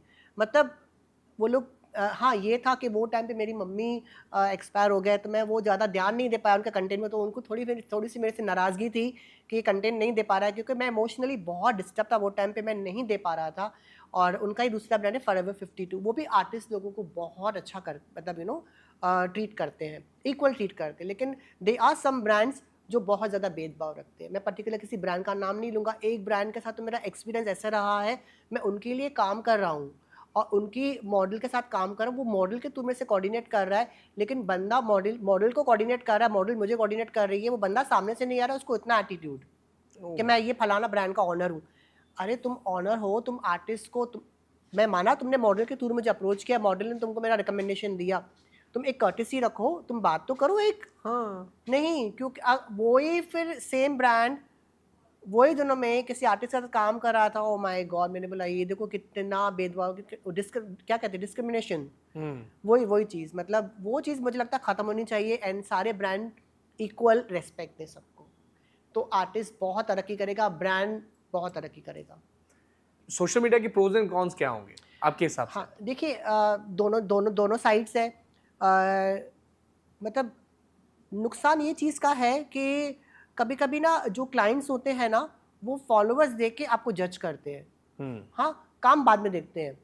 मतलब ये थोड़ा सा मुझे नुकसान वाली बात लगती है कि देखते, अरे इसके 5-10 फॉलोअर्स हैं, काम नहीं देखेंगे, फिर वो जाएंगे 1 मिलियन के पास, अरे इसके ये अच्छा काम करती होगी, तभी उसके 1 मिलियन फॉलोअर्स है। भाई उसकी अपनी एक एरिया है, उसकी अपनी ऑडियंस है ना।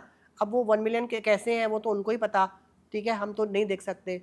तो मेरे ख्याल से ये चीज़ का बड़ा नुकसान है कि फॉलोअर्स के हिसाब से कुछ लोग जो क्लाइंट से भटक जज कर जाते लेते हैं, हैं, वो जज करते हैं, तो वो नहीं होना चाहिए।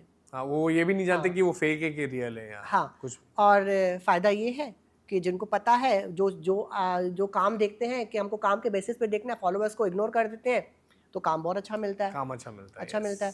अब जैसे मुनीषा जी ने मुझे सोशल मीडिया पे ही देखा था, तो वहाँ से उन्होंने थोड़ी मेरे फॉलोअर्स देखे थे, उनके तो 1 मिलियन फॉलोअर्स, वो तो सेलिब्रिटी हैं, बिग बॉस में आ चुके हैं, लेकिन उन्होंने मेरा काम देखा। तो ऐसे लोग भी हैं जो काम भी देखते हैं, तो मैं चाहूँगा कि लोग काम देखें ना कि फॉलोअर्स देखें। फॉलोअर्स आज है मेरे फॉलोअर्स कभी 500 ऊपर चले जाते हैं, 1000 नीचे चले आते हैं, तो फॉलो अनफॉलो तो ये तो गेम चलता रहेगा ये जब तो तक गेम सोशल चलता ही मीडिया रहता है। ये तो सोशल ठीक मीडिया है, बाकी तो आई गेस काम देखना चाहिए, बाकी ये सब चीज़ें तो मेरे लिए बकवास है। तो आप सोशल मीडिया को कैसे यूज करते हो?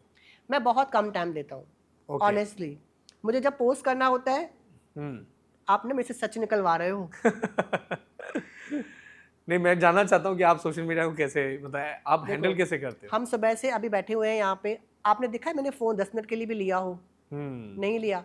मैं सोशल मीडिया तब इस्तेमाल करता हूँ जब मुझे उसकी ज़रूरत होती है। मैं अपने ज़रूरत के हिसाब से सोशल मीडिया इस्तेमाल करता हूँ। ये नहीं कि मैं फ्री बैठा हूँ तो बैठ के स्क्रॉल करूँ और वीडियोस देखूँ, नहीं।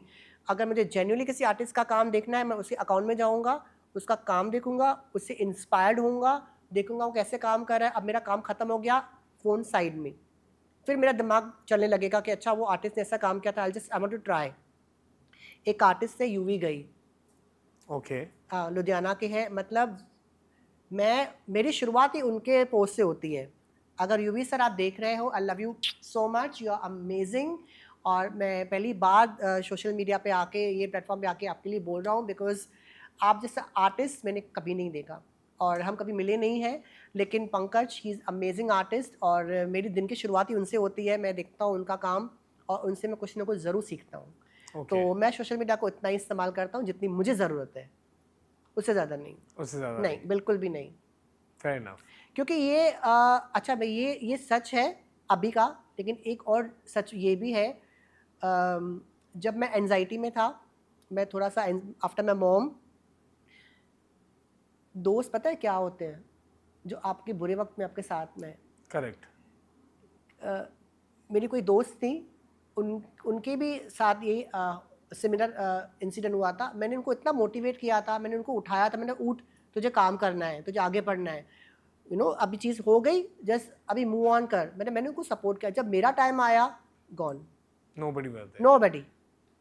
नोबडी एक्सेप्ट माय स्टूडियो की जो फैमिली है वो, और जो मेरी सिस्टर स्पेन में थी एंड मेरी रियल सिस्टर, गिन चुन के जो मेरे साथ अभी कनेक्टेड लोग हैं वो। बाकी जो दोस्त बनते हैं, नोबडी। मतलब सर्कल छोटा हो बट अच्छा हो। अच्छा हो। हाँ, ऐसा तो वो होना टाइम पे मैंने सोशल मीडिया का बहुत ज़्यादा मतलब टाइम वेस्ट किया, वीडियोस देखना, स्क्रॉल करना, ये करना, वो करना। फिर मुझे धीरे धीरे रियलाइज़ हुआ कि मैं ये क्या कर रहा हूँ। मेरे 2-2 घंटे जा रहे हैं, वो 2 घंटे में मेरा काम कितना जा रहा है। मतलब पार्लर में कुछ मुझे आंटी बुला रही है, मेरी मीटिंग है मेरे क्लाइंट के साथ, वो क्लाइंट आ गया, मैं घर पे बैठ के मोबाइल देख रहा हूँ। फिर मुझे ना खुद से मुझे रियलाइज़ हुआ कि नहीं, ये नहीं होनी चाहिए। लेकिन अब मैं उतना ही इस्तेमाल करता हूँ जितनी मुझे ज़रूरत है। गुड। कुछ ऐसे टॉपिक को मैं छूना चाह रहा हूँ, इफ़ यू अलाउ। या श्योर। हाँ, जैसे आपने मेरा पूरा बचपन निकाल दिया। मतलब जो मेरे पेरेंट्स को नहीं पताती बात, मतलब अगर आज मेरी सिस्टर देखेंगी या कोई मेरी इवन भारती आंटी जो मेरे साथ है, शी इज़ माई मॉम, या मेरी सिस्टर जो स्पेन में रहती हैं, उनको पता चलेगा ये बचपन में ये सब चीज़ें थी, मतलब वो इमोशनल तो हो जाएगी। आपने वो सारी बातें निकलवा दी, तो उसके बाद तो मैं अभी क्या ही बताऊँ। आप पूछिए, क्या पूछना चाह रहे हैं। जैसे जैसे आपने अभी बताया था कि खुशी जी के साथ जो ट्रांसजेंडर है आपने काम किया है, खुशी, हाँ। तो उनके साथ एक्सपीरियंस कैसे था? क्योंकि मैं समझ गया आप कहाँ जाना चाह रहे हो। पूछिए, आप पूछिए। मैं जानना चाहता हूँ कि LGBTQ कम्युनिटी के बारे में भी कुछ आप बताएं। पहले बात करते हैं खुशी जी के लिए। जी हाँ, प्लीज़ प्लीज़। खुशी जी मेरे दिल पे हैं। ओके। बिकॉज लोग जब ट्रांसजेंडर का नाम सुनते हैं तो पहले उनके माइंड में थॉट आता है डरते हैं। करेक्ट। हालांकि ऐसी कोई बात ही नहीं है। सबसे ज़्यादा प्यार, सबसे ज़्यादा जो कहते हैं ना कि लाइक अ मदर जैसे प्यार करती है, वैसे वो प्यार करते हैं। लेकिन उनको आपसे भी वैसा ही प्यार चाहिए, वैसे ही रेस्पेक्ट चाहिए। अब बात करते हैं Khushi ji. She is amazing, she is beautiful and hard working, बहुत इंस्पायरिंग है, लोगों के लिए मिसाल है। उन्होंने जो संघर्ष किया उसकी अपनी स्टोरीज़ है, उनके पॉडकास्ट है। मैं तो चाहूँगा एक बार आप खुशी जी को बुलाइए, उनके साथ पूरा पॉडकास्ट करिए। आप मुझे हेल्प कीजिएगा। मैं डेफिनेटली हेल्प करूँगा। She is a amazing person. और बात करें ट्रांसजेंडर कम्युनिटी के बारे में, देखिए अभी तक लोगों में अवेयरनेस आई है, ठीक है, लेकिन पूरी तरह से लोगों ने वो अभी तक वो माइंड में वही दिमाग में है, ट्रांसजेंडर है, डर लगता है, या कभी आप गाड़ी से जा रहे हैं, आपको नॉक करेंगे ना, आपसे वो पैसे मांगेंगे, आप डरते हो। अब वो पैसे क्यों मांग रहे हैं? कि आपने काम ही नहीं दिया।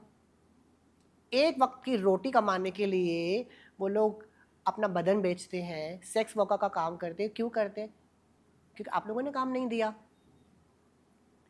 वो चीज़ एक्सेप्ट करो आप, क्योंकि ना एक उंगली अगर आपके पास तो चार आपके पास भी है ना। अगर आपको मैं पॉइंट करो, चार मेरे पास भी है ना।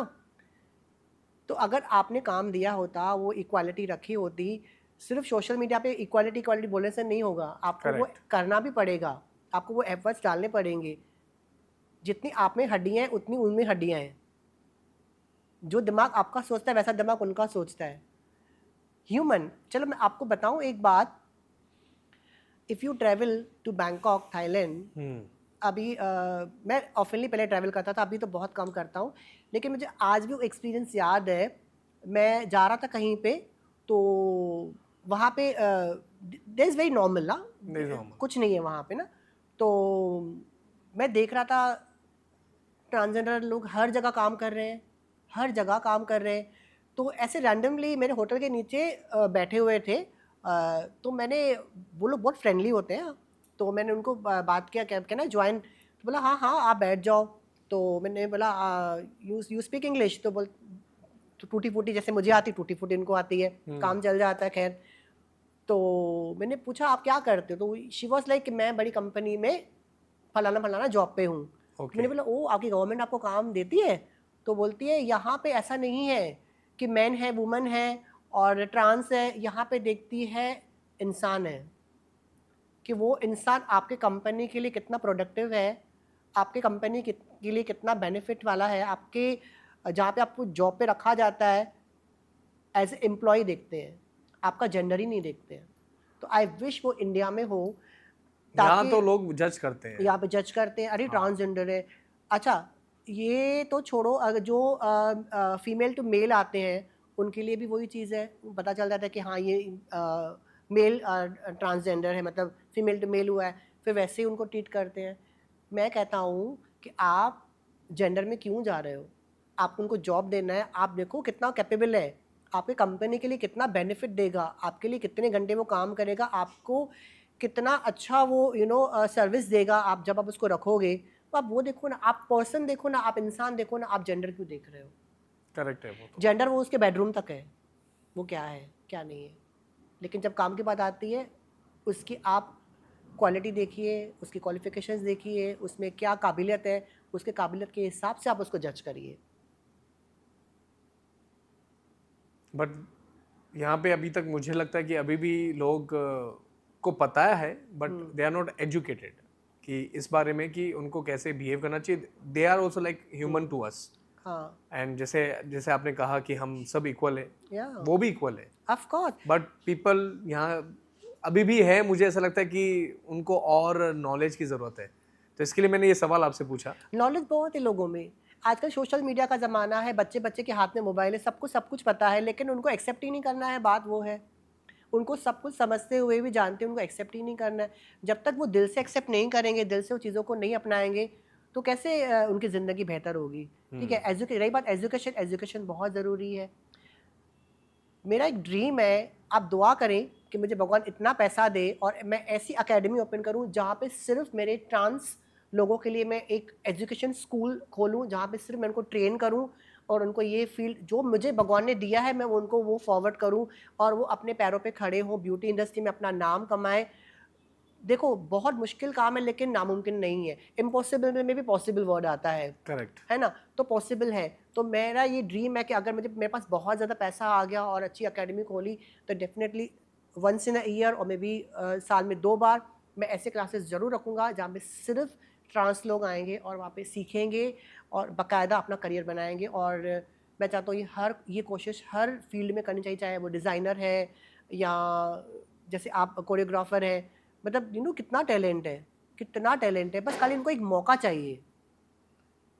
आप सोचो ना, मतलब अपना पेट पालने के लिए वो आपके कार के दरवाजे को नॉक करते हैं जस्ट फॉर 1 रुपी। आप उनको काम दीजिए ना, काम क्यों नहीं दे रहे हो? तो वो है, और बहुत बहुत प्यार देते हैं, बहुत ज़्यादा प्यार देते हैं। आपने सोचा भी नहीं होगा, आप उनको इतना दोगे आपको वो इतना देंगे। तो दिल ये के चीज़ बहुत है, अच्छे हैं वो, नज़रिए की बात है, अपना अपना नज़रिया नजरिए है। की बात है। हाँ ठीक है, तो we will pray for you हाँ कि हाँ। आपको ढेर सारा पैसे मिल जाए अच्छा, और आप ये खुशी करें ही, आप। सॉरी, खुशी ही नहीं, एक और भी है रितु जी, मैंने उनके साथ भी काम किया है, शी ऑल्सो सेम, बहुत प्यारी है, बहुत टैलेंटेड है। फिर नव्या सिंह, आपको पता है नव्या सिंह अभी मिस यूनिवर्स में गई हुई थी as a contestant. Hmm. Yes, वो टॉप 28 के टॉप 30 में थी। Oh. Yes, she is a trans woman. मैंने कहा 2 बार उनका मैंने मेकअप करा है। तो देखो मतलब कहाँ से कहाँ, मतलब आई विश सारी दुनिया ऐसे हो जाए। हाँ, कुछ हाँ कुछ जगह चेंजेस हो रही हैं, तो बट हाँ, अभी अर्बन एंड और भी रूरल, होने हाँ, बाकी है। मतलब कुछ कुछ जगहों पे एक्सेप्टेंस है, कुछ कुछ जैसे हम जैसे मुंबई बड़े बड़े शहर में रहते हैं तो वहाँ पे हम थोड़ा एक्सेप्टेंस सा, है, हाँ लेकिन करेक्ट। जो छोटे छोटे गांव हैं वहाँ पे भी आज बहुत ज़्यादा प्रॉब्लम है, जजमेंट तो है वहाँ पे। बहुत ज़्यादा। अब थोड़ा एक छोटा सा गेम खेलते हैं। गेम खेलोगे मतलब? हाँ मतलब ये थोड़ी फीलिंग्स वाली गेम है, ओ, जिसमें आपको मतलब आपके सबसे मोमेंट्स वाली गेम है। अच्छा मतलब सबसे बेस्ट मोमेंट आपको बताने हैं। मतलब मैं आपको जैसे एग्जांपल पूछूंगा हैप्पी मोमेंट क्या है, तो आपको वो पर्टिकुलर आपके लाइफ का सबसे बेस्ट हैप्पी मोमेंट मुझे जानना मुझे कॉफी विद द करण की फीलिंग आ रही है आपसे। है।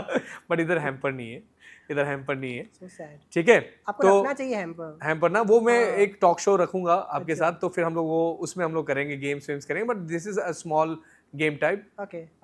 जैसे आपके लाइफ का रिग्रेट मोमेंट क्या, मतलब जो अच्छा, आप सबसे ज्यादा रिग्रेट करते हो। पहले तो कोई रिग्रेशन नहीं था, अब रिग्रेशन है, गलत लोगों पे भरोसा, बिगेस्ट, मतलब रिग्रेशन भी है, एट द सेम टाइम उससे बड़ा लेसन भी सीखा है। कहते हैं ना कि every bad experience teach you a good lesson, है ना। तो मेरा रिग्रेट यही है कि मैंने बहुत गलत लोगों पे भरोसा कर लिया जो मुझे नहीं करना चाहिए था, और ओके, उसी से मैंने सीखा मुझे भरोसा जल्दी नहीं करना चाहिए। तो ये तो लगता है सबका रिग्रेशन पॉइंट होगा कि भरोसा नहीं करना है आपका, इसमें बहुत ज्यादा। हर किसी की, देखो भाई क्या है ना कि आपके अगर पर्सनल लाइफ तक कोई जाता है और आप किस वक्त पे आप, होता है ना कभी कभी हम इमोशंस में बह जाते हैं, फिर हम पर्सनल चीज़ें बता देते हैं, फिर बाद में उनका मजाक बनाया जाता है, फिर आपको वाया वाया सुनने को मिलता है, वो आपको हिट करता है। आप मजाक बनाओ नॉर्मल बातों पे कुछ भी, लेकिन आप ऐसी सेंसिटिव चीज़ों पे बात कर रहे हो पीछे, जिन जो आपको मैंने शेयर करी हुई हैं अपनी पर्सन, अपना समझ कर, और आपने वो पीछे उनका मजाक बनाया हुआ है। और कहीं आपको क्या लगता है जिनके साथ आप मजाक कर रहे हो उनके उनके दोस्त मेरे दोस्त नहीं हैं? होंगे ही होंगे। तो वो जो सर्कल है वो घूमता है, मुझे पता चला, तो देन मुझे लगा कि यार बड़ी गलती हो गई इन पे भरोसा करके। तो आपका रिग्रेट पॉइंट इज भरोसा नहीं करना। हाँ, कभी नहीं। आप ओके, दोस्ती रखो, कनेक्ट हो जाओ, डिसकनेक्ट हो जाओ, दैट्स इट। चलो coming to the second point, emotional, कि आपके पूरे लाइफ की बात कर रहा हूँ, पूरे लाइफ अच्छा, का सबसे इमोशनल, बहुत सारे इमोशनल मोमेंट होंगे आपके, बट सबसे टॉप लिस्ट में, मतलब नंबर 1, कि कौन सा ज्यादा इमोशनल, जहां पे आप बहुत ज्यादा इमोशनल हो गए और आप खुद को रोक नहीं पाए, वो कौन सा मोमेंट है आपका। मेरी मम्मी का जाना। I lost my mom about 2 years ago। और पंकज, आप बिलीव नहीं करोगे, मेरी मॉम मेरे मेरे से हाथ में गई हुई है, और ना उनको कभी डायबिटीज़ था, ना कभी उनको बीपी था, ना कभी उनको किसी और तकलीफ़ थी। उनकी एज थी तो उनको थोड़ा सा जॉइंट पेन्स होता था, जो नॉर्मल है, सबको होता रहता है, बट ऐसी कोई बड़ी बीमारी नहीं थी कि वो अचानक से चली जाए। और हम रात को बैठे हुए थे, मुझे अच्छी तरह से याद है, my mom was big fan of Anupama and big boss. ये सितंबर का नहीं, दिसंबर का ही टाइम था। तो बिग बॉस देख रही थी, अनुपमा देखा, हम बातें करी, रात को बैठे। अब next morning she was like मुझे पेन हो रहा है चेस्ट में। मेरे को लगा एसिडिटी होगी, एज होती, मम्मी को एसिडिटी का प्रॉब्लम था। मुझे नहीं पता था पंकज कि आधे घंटे के बाद जिसके साथ मैं सबसे ज़्यादा अटैच्ड हूँ, जिसके साथ सब मेरी पूरी ज़िंदगी मेरी माँ थी, हम्म। पूरी ज़िंदगी। मुझे नहीं पता था कि आधे घंटे के बाद वो मेरे साथ है ही नहीं। तो उनका कुछ मतलब ट्रीटमेंट नहीं चल रहा था, जब कुछ तक भी हम नहीं। डॉक्टर्स के पास जाए, डॉक्टर ट्रीटमेंट स्टार्ट करे, शी इज़ गॉन। क्या मेरे बोला हाथ डॉक्टर में ने। थी, लिटरली मैं आपको बताऊं, मेरे हाथ में थी, लास्ट उनके वर्ड्स थे। उन्होंने मुझे बोला मुझे क्या हो गया अचानक से, मुझे क्या हो रहा है। मैंने कहा मम्मी तुम ठीक हो जाओगी, तुम टेंशन मत करो, मैं डॉक्टर के पास जा रहा हूँ। मैं जैसे ही टर्न हुआ, उन्होंने बड़ी ऐसे कहते हैं ना एकदम जोर से उसने सांसें लेना शुरू कर दिया, डॉक्टर्स ने मुझे बाहर निकाल दिया, कर्टन्स लगा दिए। आफ्टर 2 मिनट्स बोला नहीं है। मतलब मैं वो सोचता भी हूँ ना, मुझे पूरा वो याद आ जाता है कि ये ऐसे कैसे हो गया, ऐसे कैसे चली गई। मतलब मैं वो अभी कभी एक्सेप्ट ही नहीं कर पाता हूँ वो चीज़ वो को। शॉक हो गए होंगे आप तभी। मेरे को रात को नींद नहीं आती है, मेरे को रात को वो सब घूमता है मेरे घर पे, एक एक चीज़ मुझे काटने को आती है जब मैं देखता हूँ मेरी मम्मी मेरे लिए बहुत करके गई। आज अगर मैं भूखा नहीं मर रहा हूँ ना, आई am not talking about the financially, I am talking about the food. She taught me everything, how to make the food, how to manage the home. I manage my home, I manage the food, pantry से लेके grocery से लेके everything I manage, वो सब सिखा गई है मुझे। आज मैं उनका यूज़ किया हुआ जो स्पून है ना, मैं उसको हाथ नहीं लगा पाता हूँ।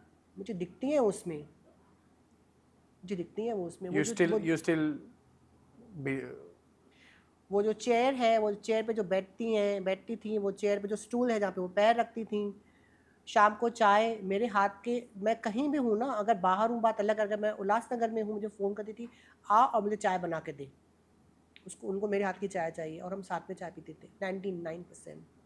मैंने चाय पीना ही छोड़ दिया शाम को, मैं नहीं पीता हूँ। मैं देखता हूँ, मैं चाय रखता हूँ, मुझे याद आती थी, मैं गैस ऑफ कर देता हूँ। तभी कह रहा हूँ पंकज, दोस्ती रखना, सोच समझ के रखना। दुनिया मतलब ही है। दुनिया मतलब ही है, और माँ से ज़्यादा प्यार आपको दुनिया में कोई नहीं कोई कर नहीं सकता। करेगा। एग्रीड। आपको मैं और एक बात और बताऊं, एक जो माँ है ना, आज जब खाना खाते हो ना, आधी रोटी एक्स्ट्रा डाल देती है, हाँ, तू खा ले। मेरी मम्मी भी आधी खाना रोटी एक्स्ट्रा ही खा, देगी। आपका Yes, पेट yes. भरा हुआ रहेगा ना। आधी, आज वो दिन है ना, कोई नहीं पूछता कि आपने खाना खाया है नहीं खाया है, आप जी रहे हो मर रहे हो। ये फ्रेंड्स, हाँ, इसको आप फ्रेंड्स कह रहे हो। टचवुड, मैं फिर भी खुद को बहुत ब्लेस मानता हूँ कि चलो ठीक है, मम्मी चली गई, हर किसी को जाना है, पेरेंट्स को जाना है, लेकिन उसके साथ साथ भगवान ने मुझे इतनी ब्यूटीफुल एंजल्स दी हैं। जैसे लक्ष्मी मेरी सिस्टर है, मेरी रियल सिस्टर है, निधि है, नेहा है, भारती आंटी है, प्रिया आंटी है। They are so many good angels in my life, जिन्होंने मुझे टूटने से बचाया। नहीं तो इन लोगों ने तो पूरा मतलब तय ही करके रखा था इसको तोड़ ही देना है। ये लोग नहीं होते, मैं खुद का मेरा कॉन्फिडेंस नहीं होता तो मैं कब का टूट गया होता था। क्योंकि पंकज, माँ का जाना इतना, मतलब वो चीज़ आप जल्दी आप एक्सेप्ट नहीं कर पाते। मतलब वो इमोशन ऐसा है, मैं आपसे अभी भी बात कर रहा हूँ ना, मुझे एक एक चीज़ मेरी मम्मी की याद आ रही है, एक एक चीज़। तो सबसे इमोशनल और मेरा वीक पॉइंट था मेरे मॉम का जाना, जो मैं कभी नहीं भूल सकता। माँ नहीं जानी चाहिए, माँ जानी ही नहीं चाहिए। भगवान को ये सिस्टम बंद करना चाहिए। भगवान हर जगह नहीं पहुंच सकते, इसके लिए तो माँ बाप है हमारे पास। वही कह रहा हूँ ना, ज़बरदस्ती खाना खिलाना, डांट के खिलाना, प्यार से खिलाना। माँ थी तो हिम्मत थी, अब हिम्मत है सरवाइव करने के लिए, अब सरवाइव करना है। इमोशनल पॉइंट मैं समझ गया आपका, बट उससे कनेक्टेड है सैड पॉइंट। क्या पॉइंट? सैड, आप कब ज़्यादा उदास हुए हो? कब ज़्यादा उदास हुआ? हाँ, इमोशनल एक अलग फीलिंग होता है। जैसा उदास कब थे आप ज़्यादा पूरे अपने लाइफ में, कि ये पॉइंट के बाद आप उदास बहुत ज़्यादा हो गए थे, सैड पॉइंट था आपका ये? ऐसे उदास तो नहीं हुआ कभी भी मैं, ऑनेस्टली उदास नहीं हुआ मैं। कुछ समय के लिए थोड़ा सा रुक गया था जब मैंने स्कूल छोड़ा, तो तब मुझे थोड़ा लग रहा था कि मैंने सही तो करा है, ये डिसीजन सही तो लिया है लाइफ का। मैंने स्कूल के बाद कॉलेज छोड़ दिया कि मुझे पढ़ना चाहिए नहीं पढ़ना चाहिए। मैं बड़ा असमंजस में था कि मुझे क्या करना लाइफ में। तो वो सैड नहीं कह सकते, थोड़ा सा कंफ्यूज था। सैड एज सैड वाला मोमेंट नहीं था। हाँ, क्योंकि आपने जैसे कहा कि आपको सुसाइडल थॉट भी आ रहे थे तभी स्कूल के टाइम पे। तो वो सैड पॉइंट आई कैन हाँ, वो आप कह कनेक्ट, सकते वो हो। कनेक्ट कर सकते हैं हम लोग। मेरा सैड पॉइंट ऐसा था ना कि मतलब डर लगता था ना स्कूल जाने में, तो बस इतना ही। ऐसे कुछ नहीं है सैड पॉइंट मेरी लाइफ। ओके। मैंने खुद को बहुत अंदर से हैप्पी रखा है। देखो, आप अंदर से कितने भी टूटे हुए हो ना, आप बाहर मत दिखाओ। ये मैंने खुद से सीखा है। तो आपके इमोशंस अंदर, अभी तो पॉडकास्ट चल रही है, आपके साथ डिस्कशन हो रहा है, आप मल्टीपल क्वेश्चंस कर रहे हो मुझे, तो कहीं ना कहीं मेरे वो चीज़ें निकल आ रही है, मेरे इमोशंस आ रहे हैं, बट नॉर्मली मैं नहीं इतना एक्सप्रेस करता चीज़ों को। नहीं एक्सप्रेस करना चाहिए, और आप हाँ, जो पॉइंट है तो पॉइंट है। नहीं सेट पॉइंट कोई नहीं है सच, ऐसे कोई स्ट्रॉन्ग सेट पॉइंट नहीं है, बाकी थोड़ी थोड़ी चीज़ें तो यार वो दुख दुख दे ही जाती हैं कि आपको ये नहीं मिला, आपको वो नहीं, लाइफ में सब कुछ तो मिलता नहीं है हाँ, ना, सब कुछ तो नहीं मिलता, ये कभी बात किसी को मुकम्मल जहाँ नहीं मिलता, तो वो भी है। करेक्ट। हाँ, तो सैड का ऑपोजिट क्या होता है? हैप्पी। हैप्पी। तो खुशी के मोमेंट तो होंगे आपके, बट सबसे अच्छा खुशी का मोमेंट क्या है? ईमानदारी वाला अवार्ड, ओह, जो मुझे 2010 में अवार्ड मिला था, और मैंने जब मम्मी को कॉल किया तो मम्मी, मैंने पहला फर्स्ट प्राइज़ मैंने जीता है। माय मॉम वाज लाइक, क्या बात कर रहे हैं? मैंने बोला हाँ, 50,000 कैश मिला था मुझे। Oh wow. यस, सबसे खुशी का टाइम कि ये अवार्ड कहाँ मिला था आपको? ये मुझे ना JW मैरियट में जो मेरे सर मैम ने ऑर्गेनाइज़ किया था, वो जो कंपटीशन, वहाँ पे मैं जीता था। और मतलब हेयर एंड मेकअप का था। Correct. तो मैंने हेयर बनाया थे, नितिन करके मेकअप आर्टिस्ट, उन्होंने मेकअप किया था। Okay. तो हम लोग का ना ज्वाइंट हमारा लुक था, तो उनको मेकअप के लिए मिला था, आपको मुझे हेयर hair के के लिए लिए मिला था। हाँ, हम्म, बट एक दूसरी कैटेगरी भी थी जिसमें पूरा लुक मैंने करा था, अवार्ड मिलते मिलते रह गया उसमें, वो चीज़ नहीं बात करें उस बारे में तो अच्छा है, लेकिन वो भी अवार्ड मेरे हिस्से में आना था, बट नहीं आया। बट अगर आप शेयर करना चाहे तो करें। नहीं उस वहाँ नहीं जाना चाहता, लेकिन मेरी मैम ने जब मुझे अप्रिशिएट किया ना, सबसे बड़ा अवार्ड मेरे लिए वही था। और उसके बाद नेक्स्ट ईयर वापस अवार्ड मिला, फिर उसके अगले साल वापस अवार्ड मिला, तो ये मेरी और ईमानदारी वाले अवार्ड थे। तो वो फर्स्ट अवार्ड में आपको वो जो खुशी खुशी है, मिली, हाँ, वो सबसे बेस्ट पॉइंट था हाँ, आपका। मतलब कहते हैं ना कि मेहनत सफल गई, आपने इतने सारे स्ट्रगल की, इतना रिजेक्शन और इतनी सारी फेलियर के बाद आपको एक अवार्ड दिया जा रहा है, वो भी सेलिब्रिटी के हाथों। और आजकल तो भाई अवार्ड तो भाई अभी तो कॉल आते हैं, आपको अवार्ड चाहिए ये सेलिब्रिटी से, वो सेलिब्रिटी से, तो वैसे तो नहीं था। अच्छा, हाँ, मेहनत करी थी बड़ी, ओके, बहुत 1.5 से 2 महीने मेहनत करी थी। ग्रेट। वो कॉस्ट्यूम पे इतना खर्चा आया था, मुझे नहीं पता था, बाद में मेरी इतनी बैंड बजने नहीं, मेरा पूरा अकाउंट ही खाली हो गया था। ओके, बट वो वर्थ था, रिजल्ट मिल लेकिन गया ना, वर्थ था ना, वर्थ पूरा वर्थ था। 100% वर्थ था। तो वो सबसे बड़ा मेरा खुशी का मोमेंट था।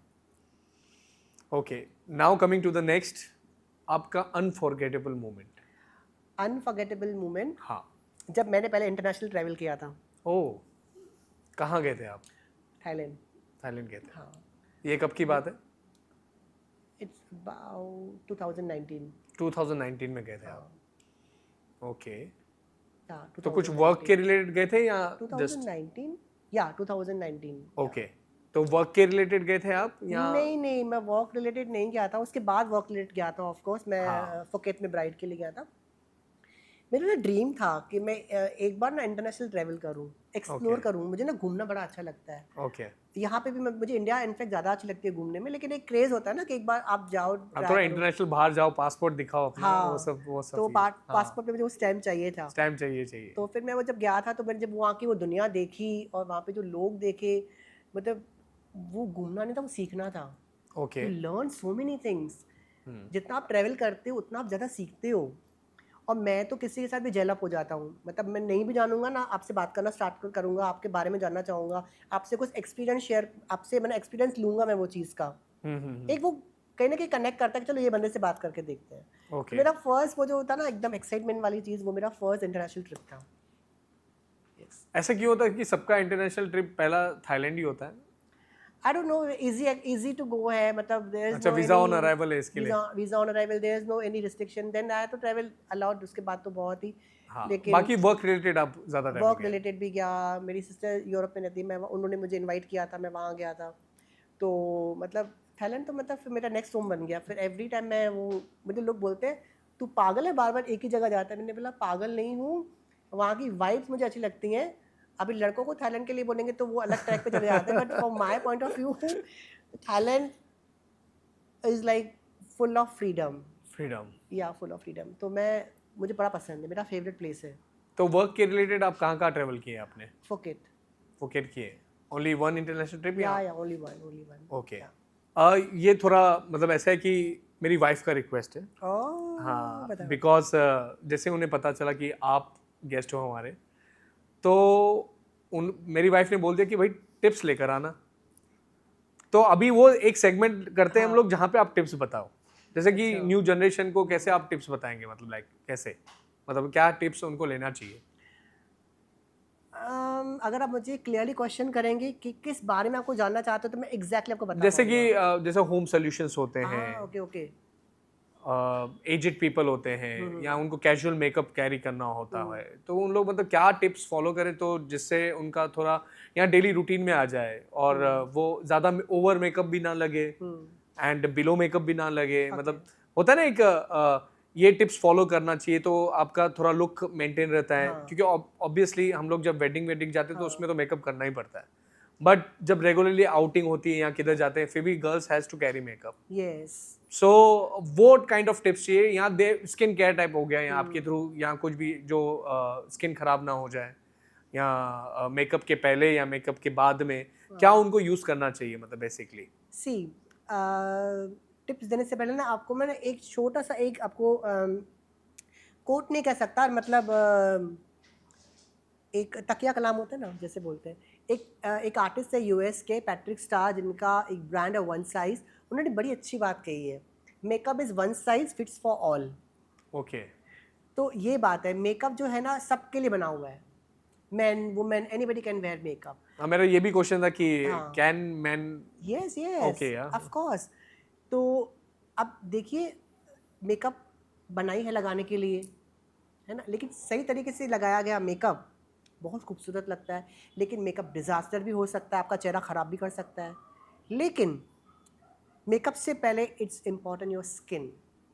आप जितना स्किन पे ध्यान दोगे, जितना अच्छे स्किन केयर करोगे, मैं नहीं कह रहा कि आप बहुत सारे रूटीन फॉलो करो, ये सीरम वो serum, just apply basic moisturiser, sunscreen and maintain your skin, then you can apply little bit makeup, तो मेकअप अच्छा दिखता है। लेकिन अगर आपने स्किन केयर अच्छा नहीं किया और आप मेकअप लगा रहे हो तो मेकअप दिखेगा। अब बात करते हो मेच्योर स्किन। मेच्योर स्किन में जितना कम मेकअप उतना ज़्यादा अच्छा, क्योंकि एक एज होती है स्किन को मेकअप हैंडल करने की। अगर आप यंग हो, 20 साल 25 साल के हो, तो जब आप मेकअप ज़्यादा भी लगाओगे वो ज़्यादा नहीं दिखेगा, वो अच्छा दिखेगा, सटल दिखेगा। लेकिन जैसे अब जैसे मेरी एज हो गई है ना, तो नहीं नहीं, मैंने क्या बोल दिया, मेरी एज नहीं हुई है, मैं बहुत यंग हूँ, मैंने खुद से बोल दिया ये क्या भाई, चलो नहीं नहीं ठीक है। नहीं, you're not aged, हाँ, yeah. कोई बात नहीं। तो अब सपोज मैं जब पहले लगाता था मेकअप अच्छा दिखता था, अब लगाता हूँ थोड़ा मेकअप दिख के आता है, क्योंकि दिक्कत मेरी है। ऐसी ऐसी स्किन है, मैं हाँ। स्किन केयर बहुत करता हूँ, बट देन टू मेकअप दिखता है। So okay. My point is, जैसे अगर आपकी एज ज़्यादा है, try to apply a very minimal makeup, ठीक है, हल्का सा मेकअप लगा दिया। अब आपकी वाइफ के लिए टिप दूँ, ऑब्वियसली आपकी वाइफ यंग है, आप इतने स्मार्ट है, आपकी वाइफ के लिए बताऊँगा, उनको मेरी तरफ से कहिए कि आए मेरे पास, मैं उनको बाकायदा क्लास दूंगा, उनको बाकायदा सिखाऊंगा। लेकिन जब तक वो आती हैं मेरे पास, उनके लिए यही है, अच्छा स्किन केयर आप उनको लेके दीजिए, लेके देना आप पक्का पक्का पक्का। 100%। ठीक है, अभी आपने पूछा है तो आपको उनका थोड़ा सा कहते हैं ना, कंपनसेशन कहते हैं ना, हाँ हाँ आपको वो हाँ। करना पड़ेगा, आपको उनको स्किन केयर देके देना पड़ेगा, अच्छा सा मेकअप देना पड़ेगा आपको उनको। और टिप्स ये रहेंगी कि बस थोड़ा सा फाउंडेशन लगाएं, थोड़ा सा कॉम्पैक्ट लगाएं, लिप ग्लॉस लगाएं, मस्कारा लगाएं, हो गया makeup. Okay. They have to go with the skin care, मतलब रूटीन है कुछ, मतलब स्टेप्स हैं कि पहले आप ये लगाओ फिर ये लगाओ फिर then you do the makeup? Yeah of course, okay. See I am not a dermatologist, मुझे ज़्यादा वो डीपली स्किन का नहीं पता है, बट जैसे ब्यूटी इंडस्ट्री से मैं ऑलरेडी हूँ इतने सालों से, तो बेसिक चीज़ें जैसे होती है, आपने अच्छे से फेस वॉश करा, देन आपने अच्छा मॉइस्चराइजर लगाया, day time sunscreen is very important. Okay. आप घर पे बैठे हो, आपको सनस्क्रीन लगाना ही है, नाइट टाइम में आपने क्लेंस करा, मॉइस्चराइजर लगा दिया, दैट्स इट। उसके अलावा तो आप एडिशन कर सकते हो, अगर आप अफोर्ड कर सकते हो कोई, तो they can apply good serum, बहुत अच्छी अच्छी ट्रीटमेंट्स आप ले सकते हो मंथली। ओके। आप अच्छे डॉक्टर के पास जा सकते हो, कॉस्मेटोलॉजिस्ट के पास, जो आपको गाइड करेगा कि आप ये ट्रीटमेंट ले लो। आजकल हाइड्रा फैशन आने लगे हैं, कोई भी कर सकता है, man women anybody can do. उसके साथ आप मेकअप जब लगाओगे, आपका मेकअप बड़ा फ्लॉलेस दिखेगा, क्योंकि आपकी स्किन हेल्दी है ना। ओके। एंड फिर आपका डाइट, आप क्या खा रहे हो, बोलते हैं ना, व्हाट वो गोज ज़्यादा इनसाइड दैट इम्पोर्टेंट शोज है। आउटसाइड। हाँ। तो वो भी है, अच्छा अच्छा खाना पीना, अच्छा स्किन केयर, देन मेकअप आता है। और मेकअप के लिए मैं एक्सपर्ट हूँ। वो तो अब हो मुझे आप। बुलाना जब आपकी वाइफ को रेडी होना होगा। 100% आपको क्यों मेरे बुलाऊंगा। पेट पे लात मार रहे हो? वो नहीं पॉइंट है, मेरा पॉइंट ऐसा था कि जैसा मेकअप में कौन से प्रोडक्ट्स यूज करें, मतलब लाइक कोई टिपिकल प्रोडक्ट्स होते इफ यू हैं? Are talking about any brand, हाँ। So they are so many good brand. अभी तो मतलब ऐसे समझो ना पंकज, इंडिया में इतने हमारे इंडियन ब्रांड्स आ गए हैं जो इंटरनेशनल लेवल के हैं। मतलब इंटरनेशनल लेवल को भी उनको भी टक्कर देते हैं, इतने अच्छे अच्छे ब्रांड्स आ गए हैं, जैसे मैकेजिमिया है, यूरोप गर्ल है, पीएससी कॉस्मेटिक है, they are affordable, character cosmetic है, makeup forever, I mean sorry forever 52 is there, record is there, they are so many affordable brands जो इंटरनेशनल लेवल के मेकअप हैं, तो वो आप ले सकते हो, देन आपका बजट में भी चला जाएगा, क्योंकि प्रोफेशनल नहीं है ना। तो मेकअप कैसे चूज किया जाता है, मतलब स्किन को, मतलब कैसे, कुछ ऐसा आइडिया है कि ये मेकअप ही हमें सूट होगा, ये यहाँ सब ट्राई करना पड़ता है फिर मालूम पड़ता है कि कौन सा रहेगा? ऑफ कोर्स आपको Okay. आपके स्किन के टाइप के हिसाब से लेना पड़ता है, आपकी ड्राई स्किन है, आपकी ऑयली स्किन है, आपकी कॉम्बिनेशन स्किन है, आपको स्किन के हिसाब से, आपकी सेंसिटिव स्किन है, हर स्किन टाइप के हिसाब से अलग अलग मेकअप बनाया गया हुआ है। तो इट्स बेटर, ऑनलाइन खरीदने से बेटर है, जब आप फर्स्ट परचेज कर रहे हो आप गो टू द स्टोर, वहाँ पे जो उनकी जो हेल्पर्स होती है उनकी गाइडेंस आप लो, उनको बताओ आपके स्किन के बारे में, आपका स्किन कौन से टाइप का है, ड्राई है, ऑयली है, सेंसिटिव है, आपको वो सारी चीज़ें देंगी, आप ट्राई करें, लगा के उनको 1 घंटा छोड़ दे, देखो कैसे रिएक्ट कर रही हैं। If you are comfortable with that product then आप बाय करो। फिर आप जब आपको रीपरचेज करना देन यू कैन, आपको सेम शेड लेके यू कैन बाय ऑनलाइन, लेकिन फर्स्ट परचेज ऑनलाइन कभी बाय नहीं करें, आप श्योर नहीं हो ओके। कि आपके स्किन के हिसाब से आपको ऑनलाइन नहीं बताएगा कि ये आपको प्रोडक्ट कलर आपको जाएगा नहीं जाएगा, क्योंकि फिजिकली आप नहीं हो वहाँ पे। तो आप स्टोर में जाइए, आप ट्राई करें, देन आप बाय करें। आजकल तो कितने अच्छे अच्छे स्टोर्स आए हैं, टीरा ब्यूटीज है, नायका है, सेफोरा है, बहुत आप सारे हैं। मुझे टॉप 5 ब्रांड्स बता सकते हो जो सबसे बेस्ट हो, जो मतलब प्रोडक्ट में वाइज, Okay. मतलब लाइक? सी मैं स्टार्ट करूंगा इंडियन ब्रांड से लेके इंटरनेशनल ब्रांड तक। ओके। इंडियन या ब्रांड आप ऐसा में, बताइए ना, टॉप 3 इंडियन ब्रांड्स बताएं, टॉप 3 इंटरनेशनल ब्रांड बताएं। हाँ ऐसे देखिए, कर देखा जाए सकते तो हैं। सारे अच्छे हैं, हाँ, बट हाँ। मैं जिनको ज़्यादा यूज़ करता हूँ Okay. अभी इस वक्त करंटली, मुझे नहीं पता आगे जाके मेरा टेस्ट कैसे चेंज हो रहा है, क्योंकि पहले मैं कुछ यूज़ करता था, अब मैं कुछ यूज़ करता हूँ आगे जाके, क्योंकि एवरी टाइम अपडेट करते हैं ना अपडेट खुद को। करते रहते हैं, करेक्ट। और ब्रांड्स भी बहुत स्मार्ट है, ऐसे नहीं है कि ब्रांड एक ही प्रोडक्ट पे स्ट्रिक्ट है, 10 साल वही प्रोडक्ट बेच रहे हैं। ओके। ब्रांड भी इतने स्मार्ट है, एवरी टाइम न्यू टेक्नोलॉजी के साथ प्रोडक्ट बनाते हैं, अपडेटेड प्रोडक्ट बनाते हैं, ताकि क्लाइंट सेटिस्फाइड हो। करेक्ट। अब बात करते हैं प्रोडक्ट की, तो माय फेवरेट ब्रांड इज मैकेजिमिया, PSC, record, forever 52, character cosmetic, and there one more brand जो मैंने रिसेंटली देखा था, शॉपरेल, शॉप। उसके बहुत अच्छे प्रोडक्ट है। अभी इंटरनेशनल की बात करता हूँ, Mac is my all time favourite, okay. मतलब I can trust blindly, Mac is my all time favourite. Mac मुझे बहुत पसंद है, मुझे शार्लेट टिलबरी बहुत पसंद है, आई लव हुडा ब्यूटी। तो ऐसे ब्रांड्स हैं इंटरनेशनल जो मुझे बड़े पसंद है। अगर आपको इससे और ज़्यादा जानना है तो मेरे इंस्टाग्राम पे मुझे आप फॉलो करिए, मैं टिप्स देता रहता हूँ। अभी तो मैंने सिंधी व्लॉग भी बनाना शुरू कर दिए, सिंधी में सब बताता हूँ मैं, तो आप वहाँ देखिए, आपको सब पता चल जाएगा। अच्छा, आप क्यों देखेंगे, आप आपकी वाइफ को बोलना। मैं वाइफ को बोल दूंगा, मैं वाइफ को बोल दूंगा। मैं अपने वाइफ को बोल दूंगा। लेकिन और मुझे आप follow लोग जरूर भी, करना। ऑडियंस सब इंस्टाग्राम में फॉलो करना, तो इनके सारे अपडेट्स आपको भी मिलेंगे। हाँ, आप फॉलो करना मुझे। हाँ, 100%। I'll do it, I'll do it। क्योंकि क्या होता है ना, एक फॉलोवर आता है तो 50 चले जाते हैं। अच्छा। मुझे लेकिन आप पे भरोसा है, आपका रहेगा मेरे पास। मैं रहूंगा आपके साथ। फॉलो बैक भी कर देना। फॉलो बैक भी करूंगा, डेफिनेटली करूंगा। मेकअप आर्टिस्ट बनने के लिए क्या टिप्स देंगे आप, प्लीज ऑडियंस को मेरे बताएं। Hard work and you need a good teacher जो आपको अच्छे से सिखाए। टीचर तो वैसे सारे अच्छे होते हैं, लेकिन आपको, अगर आपको सक्सेसफुल मेकअप आर्टिस्ट बनना है तो गाइस नेवर गिव अप। और ये ऐसे नहीं है कि इंस्टेंट नूडल है, इंस्टेंट कॉफ़ी है, आपने मिलाई बन गई, आपने पी ली।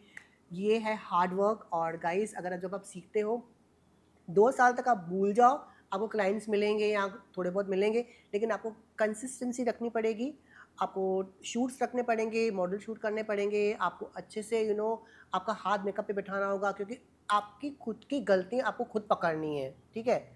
जब तक आप खुद की गलतियाँ नहीं पकड़ोगे तब तक आप नहीं सीखोगे।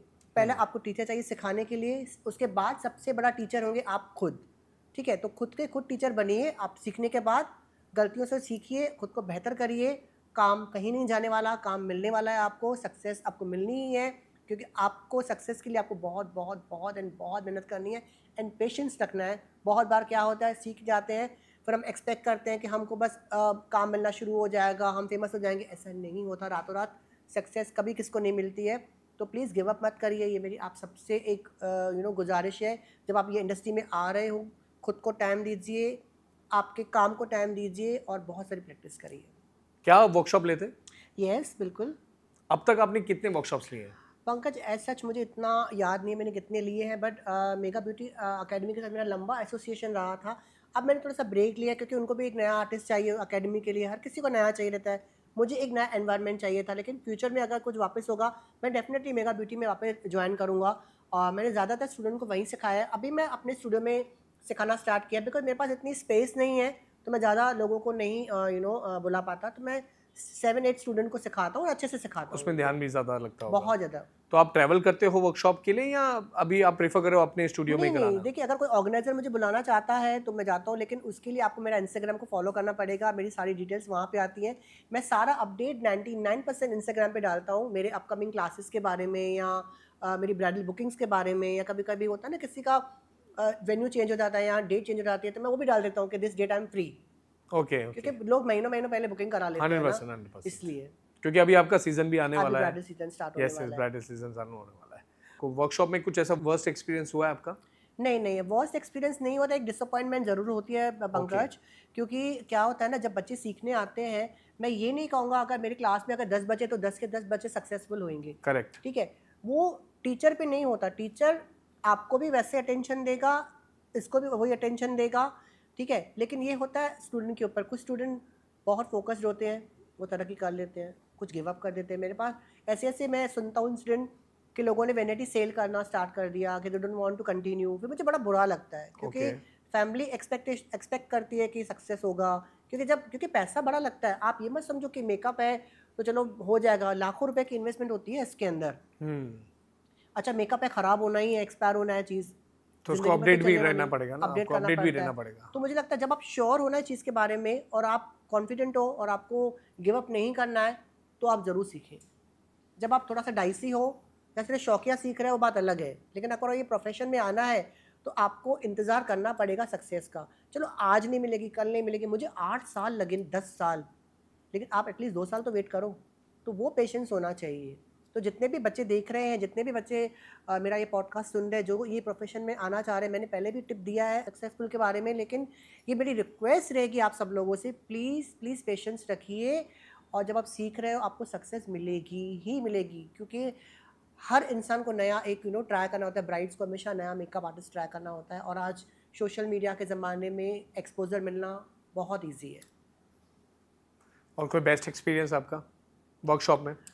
बैड एक्सपीरियंस कोई भी नहीं है। Best experience. बेस्ट एक्सपीरियंस, हाँ, best best experience. Experience workshop में मैं रिसेंटली मैंने वडोदरा में एक वर्कशॉप किया था, और मुझे एक्सपेक्ट था कि 30-40 लोग आएंगे। पंकज आप बिलीव नहीं करोगे, 95 स्टूडेंट आए थे, बाहर लोग एक्स्ट्रा चेयर लगा के बैठ के देख रहे थे, और वहाँ के लोग सारे बच्चे सीखने वाले, ध्यान से सीख रहे थे। मेरा 6 साढ़े 6 बजे क्लास ख़त्म हुआ, उसके बाद इतने इतने फोटोग्राफ ये वो, मतलब इतना प्यार और इतना बेस्ट मोमेंट था। मेरी स्टूडेंट ने उन्होंने ऑर्गेनाइज किया था, एंड वो बहुत अमेजिंग था, ओके। बहुत अमेजिंग। तो करंटली कोई प्लान नहीं है वर्कशॉप का आपका? नहीं, नेक्स्ट ईयर में डेफिनेटली मैं प्लान करूंगा, लेकिन उसके लिए अगेन आपको मेरे इंस्टाग्राम को फॉलो करना पड़ेगा, आपको कंटिन्यू अपडेट रहना पड़ेगा, तो आपको गाइस देखना इंस्टाग्राम में पड़ेगा। फॉलो करो तो सारे अपडेट्स मिलेंगे आपको, सारे वर्कशॉप की डेट्स भी आ जाएंगे आपके पास। अच्छा, मैं आपके साथ बात करते करते मेरी इन दोनों भाई साहब पे भी ध्यान जा रहा है, तारा भैया एंड ओशो भैया। ये हमेशा अक्सर आते हैं मेरे ब्राइडल शूट के बारे में, जब ब्राइड होती है ना मेरी, मैं ज़्यादातर स्टूडियो में ब्राइड करता हूँ, तो वहाँ पे इनके शूट्स के लिए आते हैं। और मुझे सारे फोटोग्राफर्स जो है प्यारे हैं, सब मुझे बहुत अच्छे लगते हैं, बहुत दिल से काम करते हैं। और फोटोग्राफर्स हमारे मेकअप को 4 चांदनी 8 चांद लगाते हैं। जब मैं वो रील्स देखता हूँ जो हम एक नॉर्मल वीडियो से निकालते हैं ना, हमारे एंगल और फोटोग्राफर के एंगल ज़मीन और आसमान का फ़र्क होता है। हम रैंडम लेते हैं, लेकिन जो ये लोग मेहनत करते हैं गाइस, फोटोग्राफर को भी अप्रिसिएशन मिलना चाहिए। Photographers are amazing.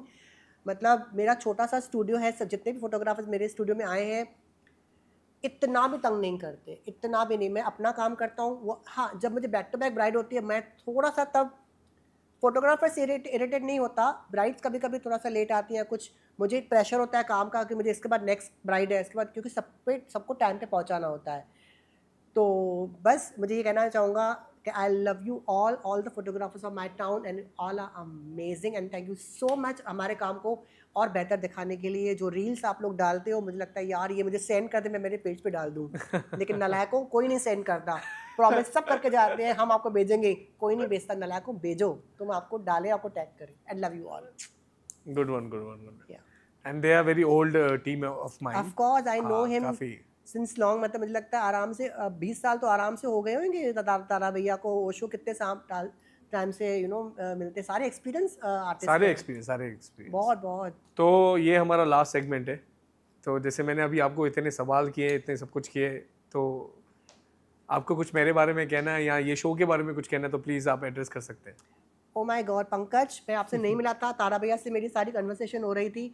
मुझे बिल्कुल भी अंदर, मुझे लगा तारा भैया शायद पॉडकास्ट करने वाले हैं. मेरे को लगा तारा भैया पॉडकास्ट करेंगे, हमारा आधा टाइम तो हंसी मजाक में चला जाएगा. क्योंकि वो जब आता है, मतलब या तो ये बिल्कुल सीरियस होता है या बिल्कुल ये कॉमेडी में चला जाता है. ओके. ठीक है. तो मुझे नहीं पता था मेरा आपके साथ होने वाला. जब आप पहली बार मैंने आपको देखा और आपसे मेरी बात हुई, मुझे सबसे ज़्यादा आपकी बात अच्छी क्या लगी, आप सीधा पॉइंट पे आ गए कि मुझे ये चाहिए और मुझे इस तरह से आपको ये मेरे चीज़ है मुझे करनी है. बिल्कुल क्लियर. हाँ, मतलब इतना आपका वो विजन क्लियर था. मेरे को लगा नहीं ये बंदे के अगर आपको याद होगा, आपको मैंने वही टाइम पे कहा था. आपको देख के मुझे वो फीलिंग आई, क्योंकि ना एक तरह का प्रोग्राम है जो मेरे माइंड में है. आई विश मैं वो अचीव कर पाऊँ या मैं आपके साथ शेयर आपने करूँ, तभी आप मुझे वो कह करो. दिया था. हाँ, तो कहीं ना कहीं मुझे ना आपको देख के लगा ये बंदा वो चीज़ कर सकता है जिसका मैं इंतजार कर रहा था. कोई मुझे ऐसा बंदा दिखे जो वो चीज़ हैंडल करे और वैसा प्रोग्राम करे. Definitely we will do it. related ही है. डेफिनेटली. हाँ, अगर आप वो करोगे ना, मतलब आप कहाँ से कहाँ पहुँचा दोगे वो चीज़ को, मतलब मैं सोच भी नहीं सकता. आप इतना I hope I talented will make justice. और आपने जो मेरे से क्वेश्चन किए, आपने सारे मेरे कंफर्ट्स को ध्यान में देख के किए. एंड मैं आपके साथ बहुत ज़्यादा कंफर्टेबल रहा, बिकॉज Thank you so मैं much. नहीं लड़कों के साथ कंफर्टेबल रहता. टू बी ऑनेस्ट, आपने मुझे बहुत कंफर्टेबल फील कराया. Thank you so much. क्या मेरी आदत है स्ट्रेट बात करो, स्ट्रेट पॉइंट रखो, तो वही मैंने कोशिश करके मैंने और की. मैं ये चाहूँगा ना कि आपके साथ, मैं आपको सामने से कह रहा हूँ, मैं चाह रहा हूँ कि आप एक और पॉडकास्ट रखें. ठीक है, रखेंगे मुझे आपके रखनी है साथ. आपके साथ. सीजन 2 रखेंगे सीजन आपके 2 साथ. मैं आपके हर सीजन में आऊँगा. सीजन 2 ये इंशाल्लाह चलता रहे. Keep going. God bless you. Thank you so much. तो एंड करते हैं ये पॉडकास्ट को हमारे. आई होप हमारे ऑडियंस को बहुत. नहीं, एंड नहीं करते हम, इसको थोड़ी ब्रेक लगाते हैं. ओके, इसको ब्रेक लगाते हैं. कंटिन्यू कहते हैं ना. हाँ, टू बी कंटिन्यू कहते हैं. राइट. टू बी कंटिन्यू कहते हैं. तो मैं ऑडियंस को कहूँगा कि आप कमेंट करें और बताएं कि आपको कौन सा पार्ट अच्छा लगा, और आपके जो भी सवाल है आप पूछें. इनको इंस्टाग्राम में भी आप फॉलो कर सकते हैं, जो मैं आईडीज शेयर कर दूंगा हमारे डिस्क्रिप्शन में. तो प्लीज़ आप फॉलो भी करें और आप डायरेक्टली सवाल पूछ भी सकते हैं, और हमें भी बताएं कि आप चाहते हैं इनको मैं सेकेंड टाइम बुलाऊं. तो यस, वैसे मैं बुलाऊंगा ही. आप चाहो या नहीं चाहो, मैं चाहता हूं पंकज के पॉडकास्ट में. आप चाहो या नहीं चाहो, बट मैं बुलाऊंगा. बट फिर भी मैं चाहता हूं कि अगर आप मुझे लाइक्स के थ्रू या कमेंट के थ्रू जो भी आप बताना चाहो तो आप मेरे को बता दो. तो फिर मैं इनको वापस लेकर आऊंगा और कुछ अलग तरीके से लेके आएंगे. जैसे मैंने इनको ये साइड देखा है, तो मैं अदर साइड भी और देखना चाहेंगे. बहुत सारे साइड्स होंगे. मेरा कॉमिक साइड भी है, क्योंकि मेरा बबली कैरेक्टर बड़ा फेमस हुआ था. तो next time I will come with the Babli character. Okay. मतलब आप पागल हो जाओगे, बिकॉज आज आप थोड़ा सा सीरियस कन्वर्सेशन हुआ था, लेकिन मेरा एक दूसरा साइड भी है Pankaj, full on humour. Okay, आप मेरे साथ बैठोगे आप पागल हो जाओगे. Definitely we will sit and will talk. और जैसे मुझे मज़ा आया है पॉडकास्ट में इनके साथ, एक्चुअली बिहाइंड द कैमरास भी वही मज़ा आया मुझे इनके साथ, क्योंकि डिस्कस किया और इन्होंने काफ़ी कुछ बताया. हैट्स ऑफ टू यू, आपने मेरे सारे सवाल के जवाब भी दिए. तो बहुत सारे लोग होते हैं कि पतली गली से निकल जाते हैं, नहीं बोलते, नहीं बताना नहीं है, बट इन्होंने सब आंसर किया.